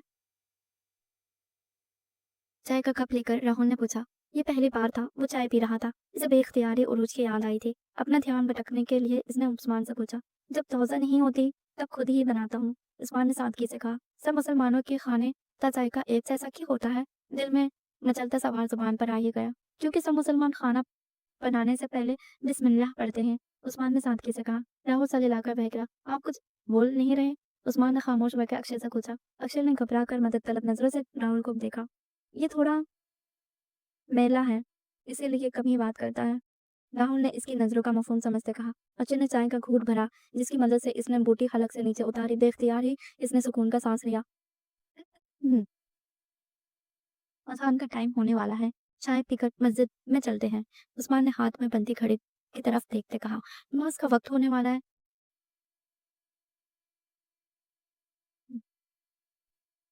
उस्मान ने घर को ताला लगाते कहा। नमाज? दोनों ने एक दूसरे को देखा था। आप लोगों के साथ वक्त का पता ही नहीं चला। उस्मान मुस्कुराता तेज तेज कदम उठा रहा था। चप्पल उतारकर उस्मान अंदर जाने लगा। दोनों वहीं खड़े थे। आप लोग नमाज नहीं पढ़ेंगे? सादगी से पूछा गया। नहीं, हमें नमाज नहीं आती। दोनों शर्मिंदा हो गई थी। दोनों अपनी कैफियत से हैरान थे। कोई बात नहीं, मैं आपको सिखा दूंगा। आए अंदर। उस्मान कहता अंदर चला गया। दोनों हैरानी से एक दूसरे का चेहरा देख रहे थे। वो और नमाज। राहुल चलो यहाँ से, अब हम नमाज भी पढ़ेंगे। हम्म, अक्षय ने इसका कंधा पकड़कर सरगोशी की। वेट, हम यहाँ इस्लाम के बारे में जानने आए हैं। राहुल ने अपना बाजू आजाद करवाते कहा। तुम जानकर क्या करोगे? अक्षय धीमा सा चिल्लाया। आना है तो आओ, वरना कार में बैठकर मेरा वेट करो। राहुल ने दो टक कहता अंदर चला गया।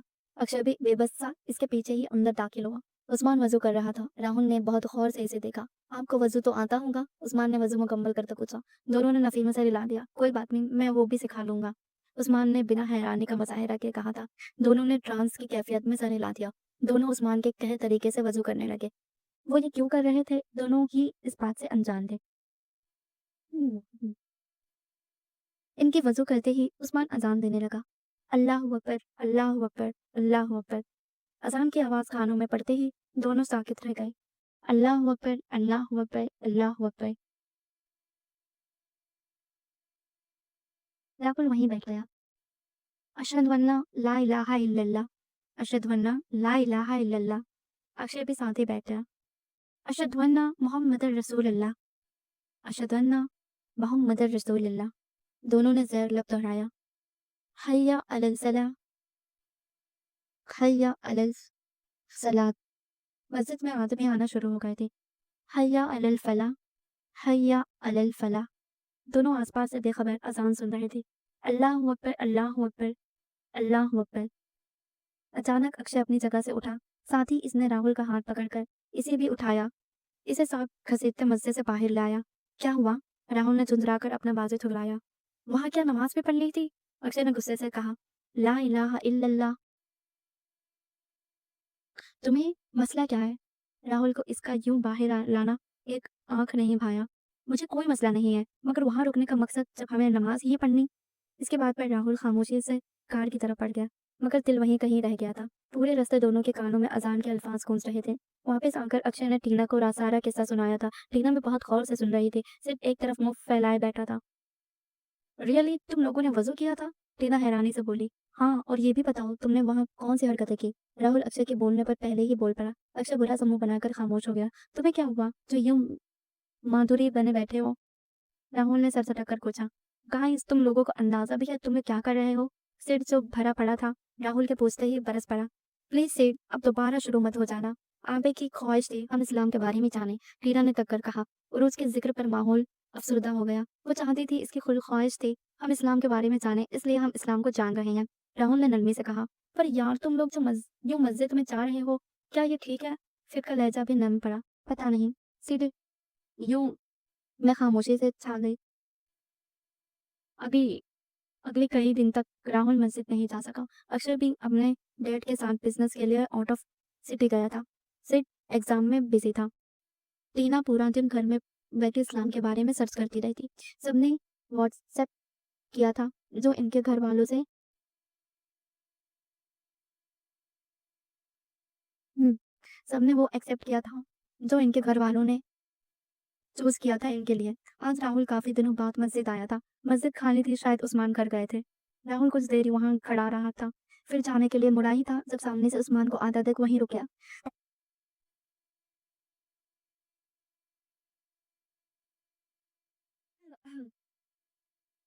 अस्सलाम वालेकुम।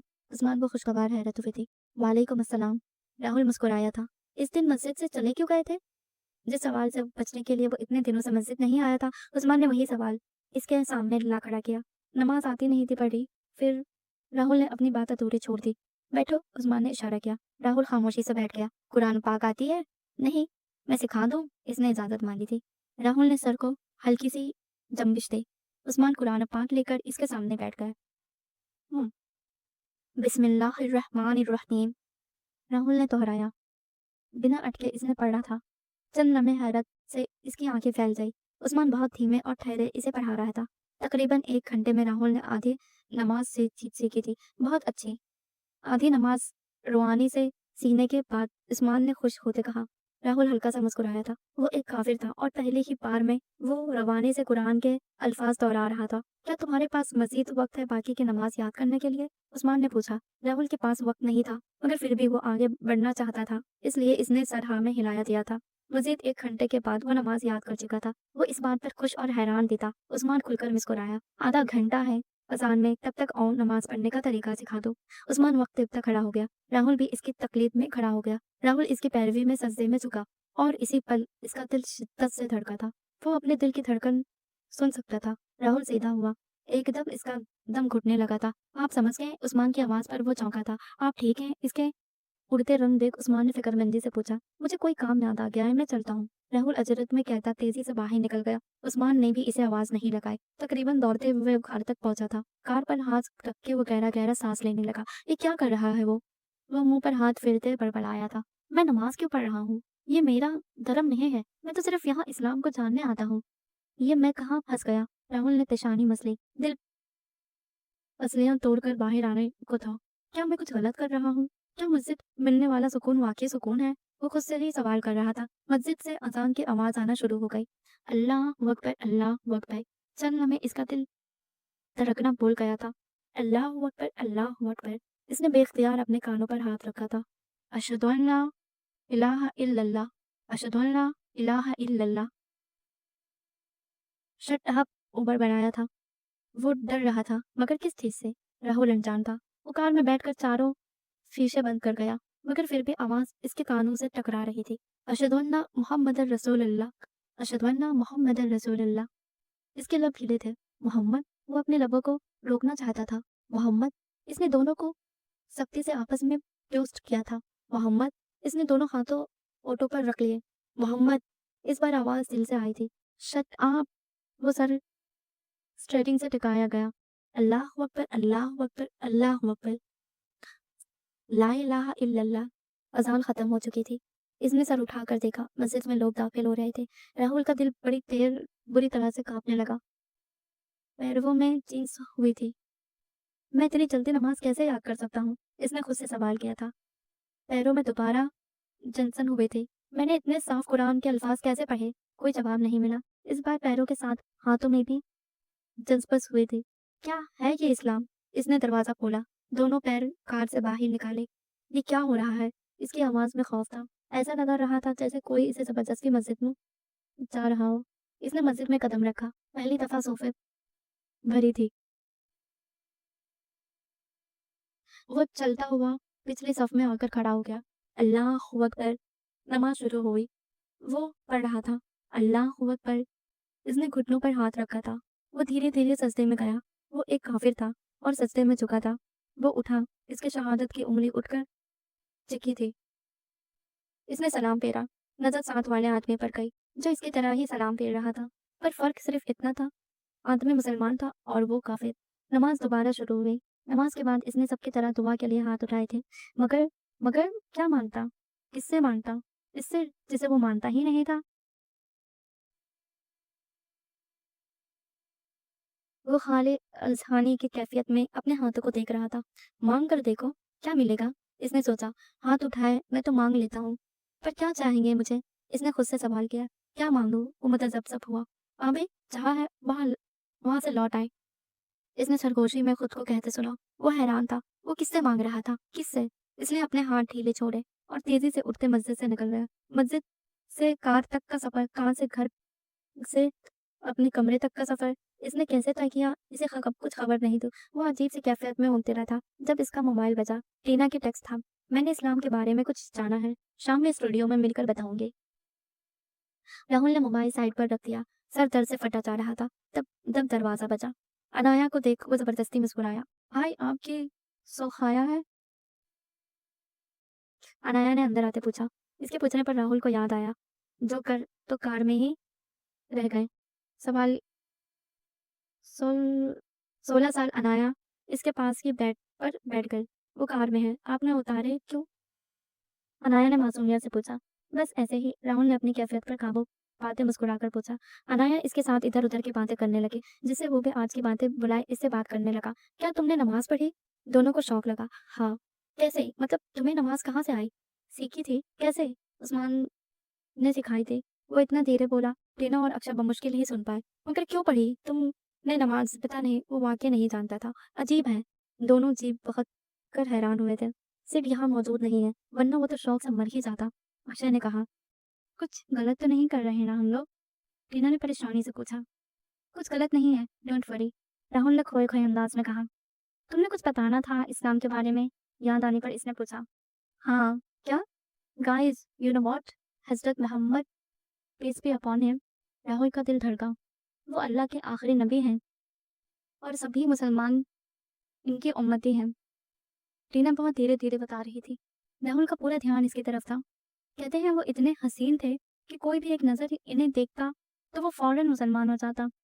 इन जैसा सबर वाला आज तक इस दुनिया में पैदा नहीं हुआ। इन्होंने इस्लाम को फैलाने के लिए बहुत कुछ खोया।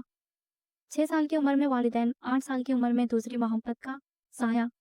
इन बीवी अपने सब बेटे, 3 बेटियां, अपने चाचा और अपनी दोस्तों, साथी, इन सब के बाद भी वो हमेशा मुस्कुराते रहते।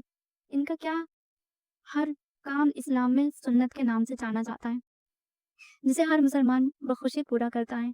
इसलिए इस्लाम में कहते हैं मुस्कुराना सुन्नत है। टीना एक ही सांस में बता रही थी। राहुल को याद आया, इसने उस्मान को हमेशा मुस्कुराते ही देखा था। मैंने इस्लाम की बहुत सी कहानियां सुनी और पढ़ी हैं। बिलीव मी गाइस, एक के बाद एक देखने को जानने को मन करता है। टीना इत्तेकाक से बता रही थी। और तुमने क्या जाना? राहुल ने तजस्सुस से पूछा। इस दुनिया में ऐसी बहुत सी चीजें हैं जिनका जिक्र बहुत पहले ही हो चुका है। गाइस, क्या तुम जानते हो, जब हिंदू धर्म में कोई मरता है तो इसे जलाया जाता है, लेकिन मुसलमान इन्हें जलाते नहीं, दफनाते हैं। ये बात तो हम जानते हैं। साइंस का कहना है जब इंसान मरता है तो इसका दिल तकरीबन 10 से 15 मिनट तक धड़कता है और जब इंसान के जिस्म से रूह फना होती है तब भी वो अपने आसपास हर बात सुन सकता है, हर एक्टिविटी देख सकता है। वो सांस लेने के लिए रुकी। हम्म, इस्लाम में ये बातें बहुत पहले ही बता दी गई हैं। क्या तुम लोग जानते हो जब एक इंसान को जलाया जाता है तो इसे कितनी तकलीफ होती है? टीना ने सवालिया नजरों से दोनों को देखा। दोनों जवाब से अनजान थे, इसलिए खामोश रहे। जैसे किसी जिंदा इंसान को जलाया जाता है तब इसे जितनी तकलीफ होती है ना, इतनी ही तकलीफ एक मुर्दा इंसान को जलाने पर इसे होती है। जब हम मर जाएंगे तब हमें जलाया जाएगा और हमें इतनी ही तकलीफ होगी। टीना के बात पर अक्षय ने बेख्तियार झुरझुरी ली। मुसलमान बहुत एहतराम से मुर्दे को दफनाते हैं। ओके, पर मुर्दे को तो कर क्रिश्चन भी दफनाते हैं। क्या क्रिश्चन गुस्ल देते हैं? और हम यहाँ सिर्फ इस्लाम के बारे में जान रहे हैं। टीना ने सख्ती से कहा। राहुल रोज मस्जिद जाने लगा। कभी कभी अक्षय भी इसके साथ चला जाता। राहुल ने जो खुद सीखा वो अक्षय और टीना को भी सिखाया। वो दोनों भी नमाज सीख चुके थे। उस्मान तिलावत खत्म करके कुरान पाक रख रहे थे और राहुल एक तरफ खामोशी से बैठा था। उस्मान कुरान रख कर इसके पास आया। सलाम दुआ के तबादले के बाद उस्मान इसके साथ ही बैठ गया। क्या इस दुनिया में सिर्फ एक ही खुदा है? राहुल ने गैर दिमागी से पूछा। आपको कोई शक है? उस्मान ने हैरान होते पूछा। क्या शक? क्या सिख, क्रिश्चियन, हिंदू, बुद्धाश्री इन सबके खुदा हैं? इसने इंजन उलझ कर पूछा। हाँ है, उस्मान ने इत्मीनान से कहा। क्या आबे ने जो कहा था वो झूठ था? राहुल ने बेयकीनी से सोचा। अल्लाह है सबका खुदा। उस्मान ने चंद लम्हों की खामोशी के बाद कहा। अल्लाह ही ने सबको बनाया है, बस ये लोग इसके साथ शिर्क करने लगते हैं। शिर्क? राहुल को फजल के अल्फाज याद आए। जानते हो ये सब कहाँ से शुरू हुआ? इसने नफे में सिर हिला दिया। बाबा आदम और बीबी हव्वा के दो बेटे थे, हाबिल और काबिल। हम्म, सबसे पहले इस दुनिया में काबिल ने आग की पूजा की थी। जब काबिल मरा तब लोगों ने इसका बुत बनाकर इसकी पूजा शुरू कर दी। फिर हजरत नूह के इस दुनिया में आने से पहले चंद एक नेक लोग हुआ करते थे। फिर इस लोगों का इंतकाल हुआ, तब दूसरे लोगों ने इन्हें जमीन में दफना दिया। फिर लोग कब्र पर आते, वहां बैठकर इबादत करते। आहिस्ता आहिस्ता इन कब्रों के चारों तरफ चार दीवारें बनना शुरू कर दी। फिर लोगों ने इनकी पूजा शुरू कर दी। फिर जब इनकी नस्लों की भी नस्लें होती तब इन लोगों ने इन गुजरे नेक लोगों के पुतले बनाकर खड़े कर दिए। लोग इन्हें पूछने लगे, इनसे अपनी मुरादें मांगने लगे। उस्मान ने कदर अफसोस से बताया। तभी लोगों ने शिरक करना शुरू किया। जब किसी बुजुर्ग का इंतकाल होता तो लोग इसकी बुत बना देते। इसे बहुत से वाक़ये हैं इस्लाम में। राहुल पथराई आंखों से इसे देख रहा था। इसे यकीन नहीं आ रहा था जो उस्मान ने कहा वो सच है। आपको कुरान आता है? राहुल ने चौंक कर नफी में सर हिला दिया। तुम्हारा वजू है? उस्मान अपनी जगह से उठा। हाँ, राहुल ने मस्जिद में आते ही वजू किया था। उस्मान कुरान लेकर वापस वहीं आकर बैठ गया। चलो कुरान पढ़ते हैं, उस्मान ने मुस्कुराकर कहा। इसने कुरान चूम कर राहुल के आगे किया। तुम खोलो। राहुल ने पहले उस्मान और फिर कुरान को देखा था। पकड़ो। राहुल ने कांपते हाथों से कुरान पकड़ा। उस्मान बहुत गौर से इसे देख रहा था। एक काफिर के हाथ में कुरान पा राहुल का दिल लरजा। खोलो। उस्मान की आवाज पर इसने कुरान को लबों से लगाया, फिर सीने से लगाया। चंद लम्हों के लिए तो इसकी धड़कनें ही थम गई। चंद लम्हों बाद इसने कुरान को सीने से हटाकर बहुत एहतराम से इसे खोला। पढ़ो। राहुल ने ना समझी से पहले कुरान फिर इसे देखा। मुझे नहीं आता। वो अपनी ही कैफियत से अनजान शर्मिंदा हुआ था। मैं पढ़ाता हूँ। उस्मान ने कुरान इसके हाथों में ही रहने दिया और पहली सूरत पर उंगली रख के पढ़ना शुरू किया। बिस्मिल्लाहिर्रहमानिर्रहीम।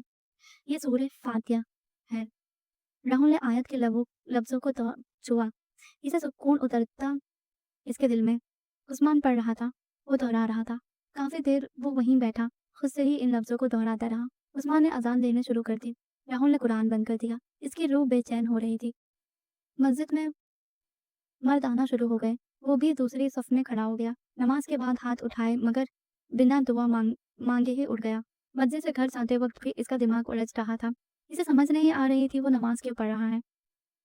वो रोज उस्मान से कुरान पढ़ने लगा और जो जो वो तर्जुमे के साथ कुरान पढ़ने लगा तब तब वो जानने लगा था शायद वो जो इसे इस राह पर ले जाने वाला था जहाँ इसकी नई जिंदगी की शुरुआत होती। राहुल टाइम निकाल कर रोज रजा मीर से मिलने जाता रहा था। रजा मीर उरूस के जाने के बाद बिल्कुल मुरझा गए थे।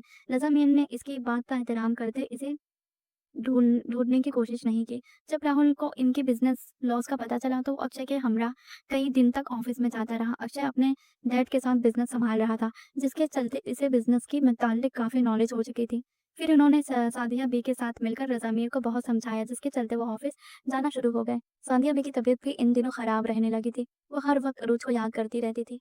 दवाई खाने के बाद भी इन्हें अफ़ाका नहीं हो रहा था। इन दिनों राहुल इतना बिज़ी हुआ कि वो मस्जिद भी नहीं जा सका। काफ़ी दिनों बाद आज वो मस्जिद आया था। उस्मान वहाँ नहीं था। इसने वज़ू किया और कुरान लेकर एक तरफ आकर बैठ गया और जहाँ से छोड़ा था वहीं से पढ़ने लगा। वो बिना अटके पढ़ रहा था। जो बात इसके लिए सबसे ज़्यादा हैरानकुन थी, इसे कॉलेज में दिए गए लेक्चर तक याद नहीं रहते थे। हर साल वो रटे से पास होता था। इस जैसा इंसान कुरान को इतने साफ और रूबानी से कैसे पढ़ सकता था? उस्मान जो ल लाइन इसे बताता, दूसरी बार बताने की नबूवत ही नहीं आती। वो इतनी सफाई से दोहराता था, उस्मान खुद हैरान रह जाता। अभी वो कुरान पढ़ ही रहा था जब उस्मान मस्जिद में दाखिल हुआ। राहुल इससे बेनियाज कुरान पढ़ रहा था। उस्मान खामोशी से खड़ा होकर इसे देखने लगा। जब इसे किसी की मौजूदगी का एहसास हुआ तब इसने नजरें घुमा कर देखा, जहाँ उस्मान खड़ा मुस्कुरा कर इसे ही देख रहा था। अस्सलाम वालेकुम। आज सलाम म- मैं इसने पहल की थी। वालेकुम अस्सलाम। उस्मान इसके पास ही आकर बैठ गया। क्या इस दुनिया के बाद भी कोई दूसरी दुनिया है? हाँ है। कौन सी? हकीकी दुनिया मतलब? ये तो एक बुलबुला है, एक ख्वाब है, जो कब फट जाए पता नहीं, जो कब टूट जाए पता नहीं। असल दुनिया तो इसके पास शुरू होगी। जैसे कि राहुल को तजस्सुस हुआ। क्या आपने कभी आँख की तपिश महसूस की है? क्या आपको कयामत पर यकीन है? ये दोनों सवाल राहुल के अजीब लगे। इसके पास कोई जवाब नहीं था, इसलिए वो खामोश रहा। आपको अज़ान आती है? इसकी इसकी खामोशी पर उस्मान ने बात का रुख मोड़ा बदला। कहा, जितनी बार इसने अज़ान सुनी थी, वो ज़बानी याद कर चुका था। चले, आज अज़ान आप दें। उस्मान अपनी जगह से खड़ा हो गया। मैं ये तो इमाम का काम है। राहुल घबरा कर खड़ा हुआ। किसने कहा? अज़ान तो कोई भी दे सकता है, चाहे वो इमाम हो या कोई आम इंसान। उस्मान ने बहुत सादगी से जवाब दिया। चलो। राहुल छोटे-छोटे कदम उठाता आगे बढ़ा। उस्मान इसके साथ खड़ा हो गया। वक्त हो गया है, अज़ान दो। राहुल का दिल लरज़ने लगा। अल्लाह अल अल्लाह, इसकी आवाज़ लड़खड़ा रही थी। अल्लाह अकबर, अल्लाह अकबर। इसका दम घुटने लगा था। अशहदु अन ला इलाहा इल्लल्लाह, अशहदु अन ला इलाहा इल्लल्लाह। वो बिन पानी की मछली की तरह तड़पने लगा। अशहदु अन्न मोहम्मद। इसकी जुबान आगे बढ़ने से इनकारी हो गई। मीम। आवाज़ गले में फंस गई। नहीं, मैं नहीं कर सकता। वो उलझ कर पीछे हुआ। उस्मान आराम से खड़ा था। मैं ये नहीं कर सकता। मैं मुसलमान नहीं हूँ।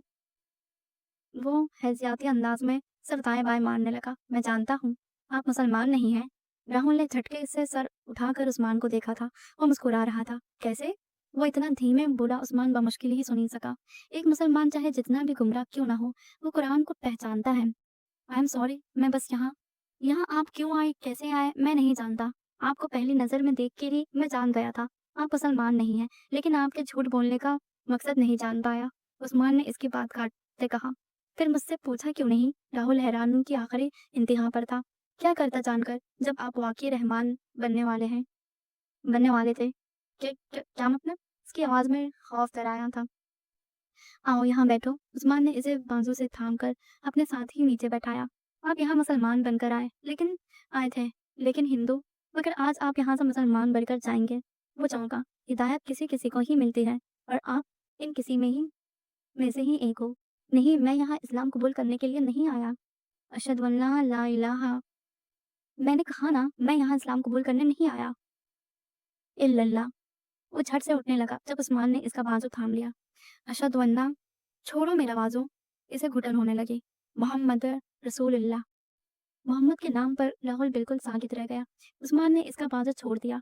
वो खामोशी से वापस बैठ गया। मोहम्मद के नाम पर आपका दिल धड़कता है। अल्लाह के कलाम पढ़ते हुए कुरान को पढ़ रहे हो। क्या ये निशानी काफी नहीं? आप जान चुके हो अल्लाह एक है, मगर इकरार नहीं कर रहे। पूछे अपने दिल से, वो क्या चाहता है? राहुल ने अपनी आंखें बंद कर ली। और जो काफिर कहते हैं, अगर अल्लाह चाहता तो हमें भी मुसलमान पैदा कर सकता था। तो कह दो इनसे, अल्लाह अपने बंदों को यूं ही आजमाता है। नाम क्या है तुम्हारा? रहमान। वो बड़बड़ाया। इसने खुद वजू किया था, किसी ने दबाव नहीं डाला था। इसने खुद नमाज पढ़ी थी, किसी ने दबाव नहीं डाला। वो खुद कुरान पढ़ता था, किसी ने जबरदस्ती नहीं की। इसने अजान दी। अजान। राहुल ने झट आंखें खोली। अजान की आवाज तो आई ही नहीं थी। मतलब उस्मान ने? आप इतनी जल्दी हिदायत पाएंगे, मुझे यकीन नहीं आता। राहुल ने नजरें चुराई। मत चुराओ नजरें, हकीकत से रूबरू होकर देखें। क्या आपने कभी आग की तपिश महसूस की है? उस्मान ने वही जुमला दोहराया था। क्या आप सह लेंगे? अगर हाँ तो जाए यहाँ से। उस्मान खड़ा हो गया। अगर आँख सह लेंगे तो जाएँ यहाँ से। उस्मान इसे ज़लज़लों की ज़ात में छोड़ता अज़ान देने लगा। राहुल वहीं मंजमद था। अल्लाहू अकबर, अल्लाहू अकबर। वो एक झटके से उठा और मस्जिद से निकल गया। मैं बस इस्लाम को जानना चाहता था। वो रोड पर कार को दौड़ा रहा था। जो एक बार इस्लाम को जान ले, वो इसी का होकर रह जाता है। जो एक बार कुरान को पढ़ ले, वो इस पर ईमान ले आता है। इसे अपने अंदर अंदर से आवाज़ आई थी। राहुल ने एक तरफ कार खड़ी की और तेज़ से बाहर निकल आया। पूरे बदन में जलन सी महसूस हो रही थी। कार से पानी की बोतल निकालकर इसने अपने चेहरे और बदन पर उंडेल दिया, मगर फिर भी सुकून नहीं मिला। अपने दिमाग से सभी सोचों को झटकने की कोशिश करते हुए सिगरेट चलाने लगा। वे धियाने में लेटर चलाते ही एक 16 इसके अंगूठों पर लगा। बेख्तियारी इसके मुंह से एक सिसकी निकली। लेटर लेटर और सिगरेट जमीन पर जा गिरा। इसका अंगूठा जल रहा था। क्या आपने कभी आंख की तपिश महसूस की है? राहुल ने अपना अंगूठा मुंह में डाल लिया। तब थोड़ी राहत महसूस हुई, लेकिन अंगूठे मुंह से निकालते ही वो दोबारा जलने लगा। अगर आंख की तपिश बर्दाश्त कर सकते तो जाए यहाँ से। अंगूठे पर नन्हा सा निशान पड़ गया। इसने जमीन पर गिरा लेटर उठाकर इसे जलाया और दूसरा अंगूठा अंगूठे के नीचे किया। एक और सिसकी के साथ लेटर दोबारा जमीन बोस हो गया। क्या आपने आंख की तपिश महसूस की है? अंगूठे के साथ सारा जिस्म भी चल रहा था। जो एक बार कुरान पढ़ ले, वो इस पर ईमान ले आता है। वो तेजी से कार में बैठा। कार का रुख मस्जिद की तरफ था। कार रोक कर वो अजलत में अंदर दाखिल हुआ। उस्मान वहीं था। मुझे पता था आप जरूर आएंगे। राहुल छोटे छोटे कदम उठाता इसके सामने आकर बैठ गया। उस्मान मुस्कुराया। राहुल की आंखों में आंसू थे।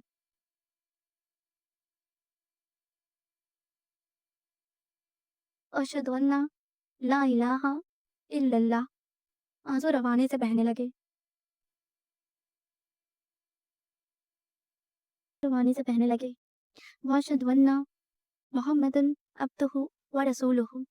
मैं गवाही देता हूँ कि अल्लाह के सिवा कोई माबूद नहीं। वो अकेला है, इसका कोई शरीक नहीं है। गवाही देता हूँ कि हज़रत मोहम्मद सल्लल्लाहु अलैहि वसल्लम अल्लाह के बंदे और रसूल हैं। उस्मान ने मुस्कुराकर इसे देखा। ला इलाहा इल्लल्लाह मुहम्मदन रसूलुल्लाह लफ्ज़ों की अदा होते ही वो फूट फूट कर रोने लगा। पुरुष का हंसता मुस्कुराता चेहरा इसे दिखाई दिया। मैं चाहती हूँ जन्नत में भी हम सब साथ हों। काफी देर वो यूं ही रोता रहा। उस्मान इसके सामने ही सर झुकाए बैठा था। इसके खामोश होते ही उस्मान ने कहा, आज से जो आप थे वो नहीं है। अब से आप रहमान हैं, मोहम्मद रहमान। रहमान फखरतन मुस्कुराया। आज से आपकी नई जिंदगी शुरू। आपको बहुत बहुत मुबारक हो मोहम्मद रहमान। उस्मान ने उठकर इसे गले लगाया था। राहुल ने भी इसके गिर्द अपने बाजू बांधे। मैं जानता हूँ आपको कुछ अलग अलग सा लग रहा होगा। कुछ ही वक्त में आप जान जाएंगे आपने क्या पाया है। उस्मान ने इसकी कैफियत समझते इसके कंधे पर हाथ रखा। आप पल आप पुलिस इराद से गुजरने वालों में से शामिल हो चुके हैं। आगे से हमेशा ऐसे काम करना जिससे आप पुलिस इराद से वो हवा की तरह गुजरे। पुलिस इराद, रहमान ने नासमझी से कहा। आपको अभी नहीं पता, आगे सब जान जाएंगे। रहमान हल्का सा मुस्कुराया। जारी है। This is the end of episode number 9.